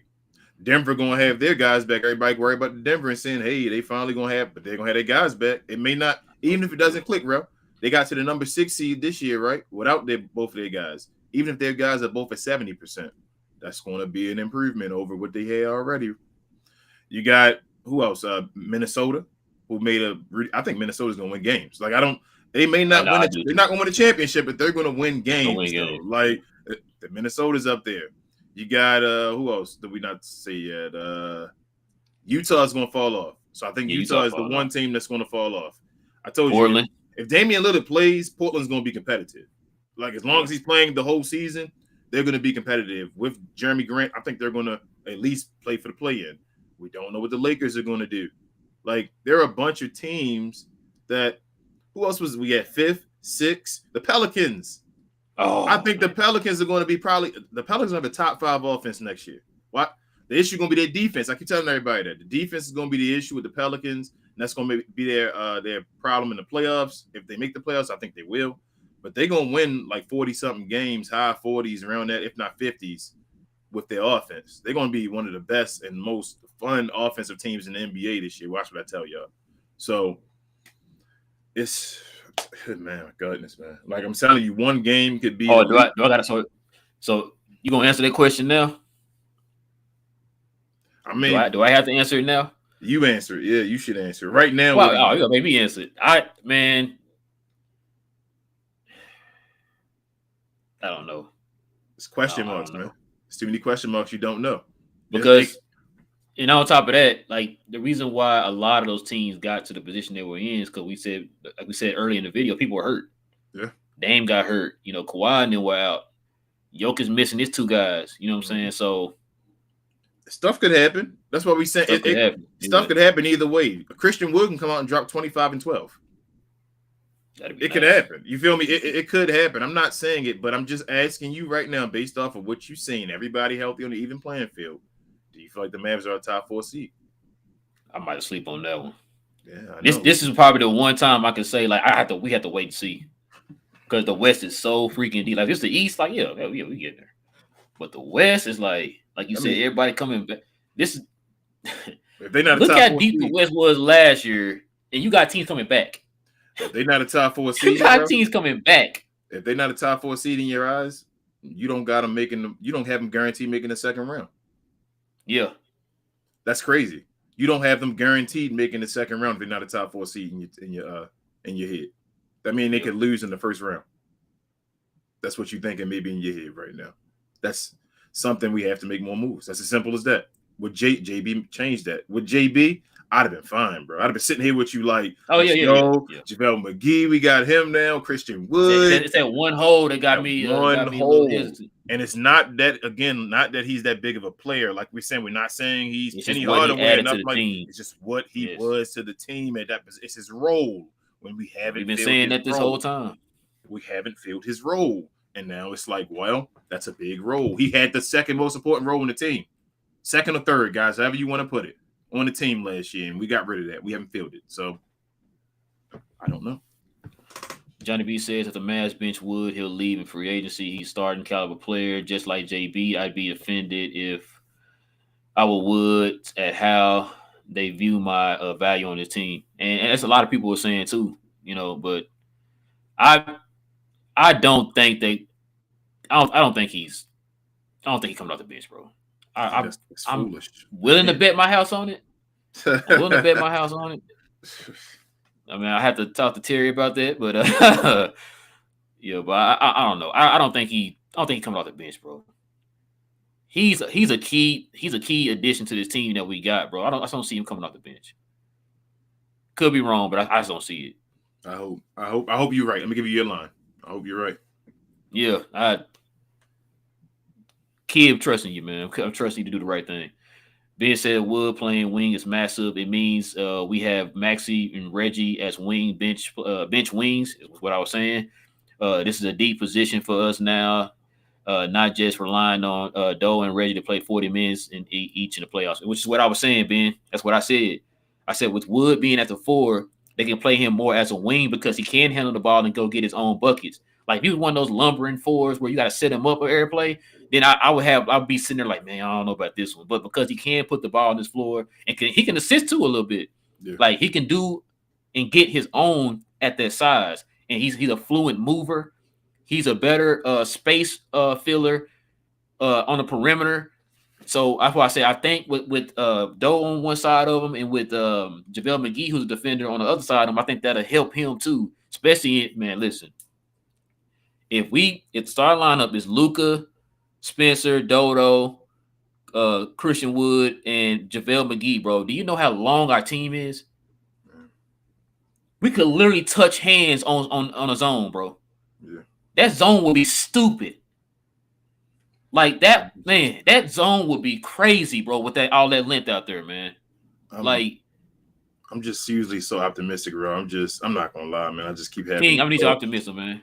I keep having these thoughts, man. No, like think about it, man. It's intangibles, bro.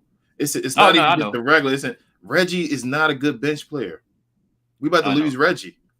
We're about to lose the impact Reggie Bullock gave to us. You know that, right? I'm looking at it like what Ben just said. Like I'm looking at that helps keep both him and Dodo fresher. How'd you feel when Reggie was a bench guy at the beginning? Did you feel like, oh, he just kept somebody fresher? Or did you feel like, what are you doing out there? Yeah, I know. That's what I'm saying to you. I remember those. But then you putting Christian Wood on the bench. That's not going to be good. And Christian Wood shouldn't. The issue is that JaVale McGee shouldn't have been guaranteed a starter position. That would have fixed everything. That's problems. That's what I'm saying. It's little problems that's happening now. JaVale McGee shouldn't be starting. Now you're making problems now. Like I said, do you guys still think it's realistic to hope for Ben? Because damn, that would be incredible. I don't think so now because I still don't feel like KD's getting moved. Yeah, and I think if he had got moved, you would have had a better chance because they would have had to do like a 14 trade or 3-team trade or something. Dallas could have probably swooped in, but I don't think that's happening now. Lots. It was more like the perfect thing I thought that they should be doing behind the scenes of KD trying to get traded, but it's not like we got any inside sources or we think anything was going down. It's just we were saying to be nice. Yeah, it would be nice to get him. But I don't the way that Phoenix just did because Phoenix actually they matched the offer, right? They did something I didn't expect. Mm-hmm. They matched DeAndre Ayton's offer. So I think that's just wild, right? Bruh, they could have signed him for cheaper than what they just matched for. Phoenix is. I told you, Phoenix is a horribly ran organization. They just lucked up with Chris Paul coming over there because everybody thought Chris Paul. And hold on, and do you know why they did that? Because they couldn't lose him for nothing. Yeah, exactly. If we had assigned JB to a restricted free agent attack, he'd be here right now. Yep, they couldn't sign him for nothing, so now they can wait to the middle of the season and still trade him if they need to. Now they can trade him. Yeah, they know how big. They know his value now, right? They know Indiana really wants him. So we could have did the same. We could have did the exact same thing. We had to sign him to that. If he was a restricted, which he should have been. Yeah. Guys, we're gonna probably wrap this up here, guys. I apologize. We got like 179 comments in here. It's steady going up. K-Dub says it's crazy that Spain and Serbia wanted Luka and he picks Slovenia because with the other two he could win gold easier. Yeah. That's why I love Luka, man. Dude different, bro. Yeah. That dude different. He want to work for it, man. We don't want to get it easy. Johnny said we had the best offense in history with KP and Dwight. So with 2 upgrade pieces of Wood and McGee, we should easily be able to replicate that with them starting. And I mean, and that's what I was saying, Johnny. Like the only difference is we had Steph Curry. Wood. Y'all ain't gonna throw it out there before y'all start talking the rest stuff. Y'all ain't gonna throw it there like the team was the same. We had Steph Curry too. Hold on, man. Let's tackle that part first. Okay, go ahead. So with KP, that's why I said I feel like Wood moves a whole lot better perimeter wise than what KP did. So that's why I'm okay with that part. But yes, King, we did have Seth Curry. Mm-hmm. So yes, you're right. Seth Curry could dribble the ball a little bit and all. Y'all forget about that part. Seth Curry was nice. Seth Curry is nice. I don't understand another one, but I'm done. Seth Curry is nice. But I don't know why he got traded both times by the Mavericks. That was foolish. Well, he was let go. He was let walk one time. And Hey, you was let go because your favorite player, Josh Richardson, bro. That's Maybe wild. you have the pajama set, remember? But yeah, we don't have that Seth Curry guy anymore. Like Reggie and those guys aren't Nah. guys who put the ball on the floor at all. Nah. That's why I changed Kato says Luka is loyal, but I think he's not that stupid to waste his career not winning anything because he wanted to stay here. Mavs need to do something, and Mark needs to pay up. Hey, he paying up now. We in the luxury for sure. I told you next year. We in the luxury. I mean, next contract. They got until next contract. Wait, did it jump on me? Oh, okay. Monte says, I would love Frank and Josh starting with Luka at the 3. Bring Spencer, Reggie, Maxey, JaVale, and THJ off the bench. Nah, I think I pass on that one. I don't know if I start Frank and Josh with Luka. Yeah. But what it's looking like, that's the other 2. You got no You want to shooters. say Josh is a 2. I mean, it's only 2 other 2s we got. Where your shooters? Yeah. Yeah, ain't looking too good, King. K-Dub says Luka might have a situation like Dame Lillard. I'm not gonna go that far, but that's what it's looking like right now. Dallas is a way bigger market than Portland, but like I said, we don't have the assets and the money right now to even get anybody. So as soon as we get that, and like we get the money and the assets and all that stuff, and and we still in the same position, then I could probably say that. But right now I can't say that because we don't have the assets. Like we had the assets, I think we would have been able to make some of those moves that everybody want us to make. So, like I said, Nico right now is working with what he got. Beck says Luka is already giving hints that he will that he will leave if next 2 years we won't get an all-star. I'm not sure about that, Beck. I really think he's gonna play out his contract. I don't see Luka asking to leave in the next 2 years because his contract kicks in this next year. So, yeah. All right, guys. I'm probably gonna answer like 2 more, then we're gonna probably call it a day, y'all. This Dallas team is going to be a top 3 in the West. Mark my words. If Luka is actually in shape coming into the season and stays healthy, he is the best player in the world. Dallas is better. Oh, King, somebody took your optimism, man. Tell me you want it back. It's not even about Luka being in shape. I do think Luka's gonna be in shape. I think he's gonna have a better season. I don't disagree at that part. I think the parts I disagree. So it's the grind, man. Like y'all asking Luka to be like the greatest basketball player in the world, like literally. Like no other player has had to be the best basketball player in the world. They're just the best basketball player in the world for being in the NBA. Like Luka has to be the best basketball player in the world all year round. And it's dangerous, man. Like I've never seen like this is dangerous the way he's playing basketball and how much basketball he's playing. And he's been playing it for so long already. That's what just like it's just y'all putting it's too much. Like, yeah, do I think he can do it? Do I think he can do it for stretches and he can be that? But do we really want him to do it? That's the question. Do I want it to all be relying on just Luka Doncic being magical? No, like I have nobody else. Nobody else. That's why I'm saying that ball handler and adding more talent, bro. That takes the pressure off of him, man. Yeah, so we don't have to go out there and be supernova Luka. Look at Joker last year in the playoffs. He was MVP, back-to-back MVP. Look what happened when he got against the Golden State Warriors. Same thing like Luka and them. But it was like him by himself. Like, what's going on here, man? I can't do anything at all. It doesn't work for playoff basketball, Logan. That's how I feel. Like regular season, we may look good. We may be a top 3 team in the West. But is this team beating teams in a 7-game series? With these holes that we have currently. If they start playing defenses straight directed towards Luka Doncic, who else is going to help out? Logan also says Dallas has improved every year. 2020, they were 7th seed, 21, 5th seed, 22, 4th seed. So they have been improving every year. It's going to continue to grow. I hope you're right. I hope you're right. Hey, man, you know how we are here. If they are a top 3 seed, let's go. Oh, yeah, for sure. Oh, my God. We need Dennis Schroeder. Yeah, that's back then. Then it Yeah, starts Johnny back also where he was. says King Josh is not that guy, bro. He said he's the same boat. It's starting Yeah, over again. that's the third one from we got from So that's Okay, probably so you yeah, probably stop it right there. yeah, we probably stop right there, bro. Yeah, because he's back right here to Frank. So yeah. Yeah. Oh my God, another good one, y'all. Another good one. We definitely appreciate it, man. I must say 181 comments, man. You see the number up there on your side? Yeah, that's it. It's still new comments down bottom. I don't even want to go to yet. Yeah. Okay, guys. Yeah, we're gonna probably cut it here, guys. It's already over 2 hours. We definitely appreciate y'all rocking with us on a brand spanking new episode, guys, of We Talk Mavs here on the Globe Mavs production.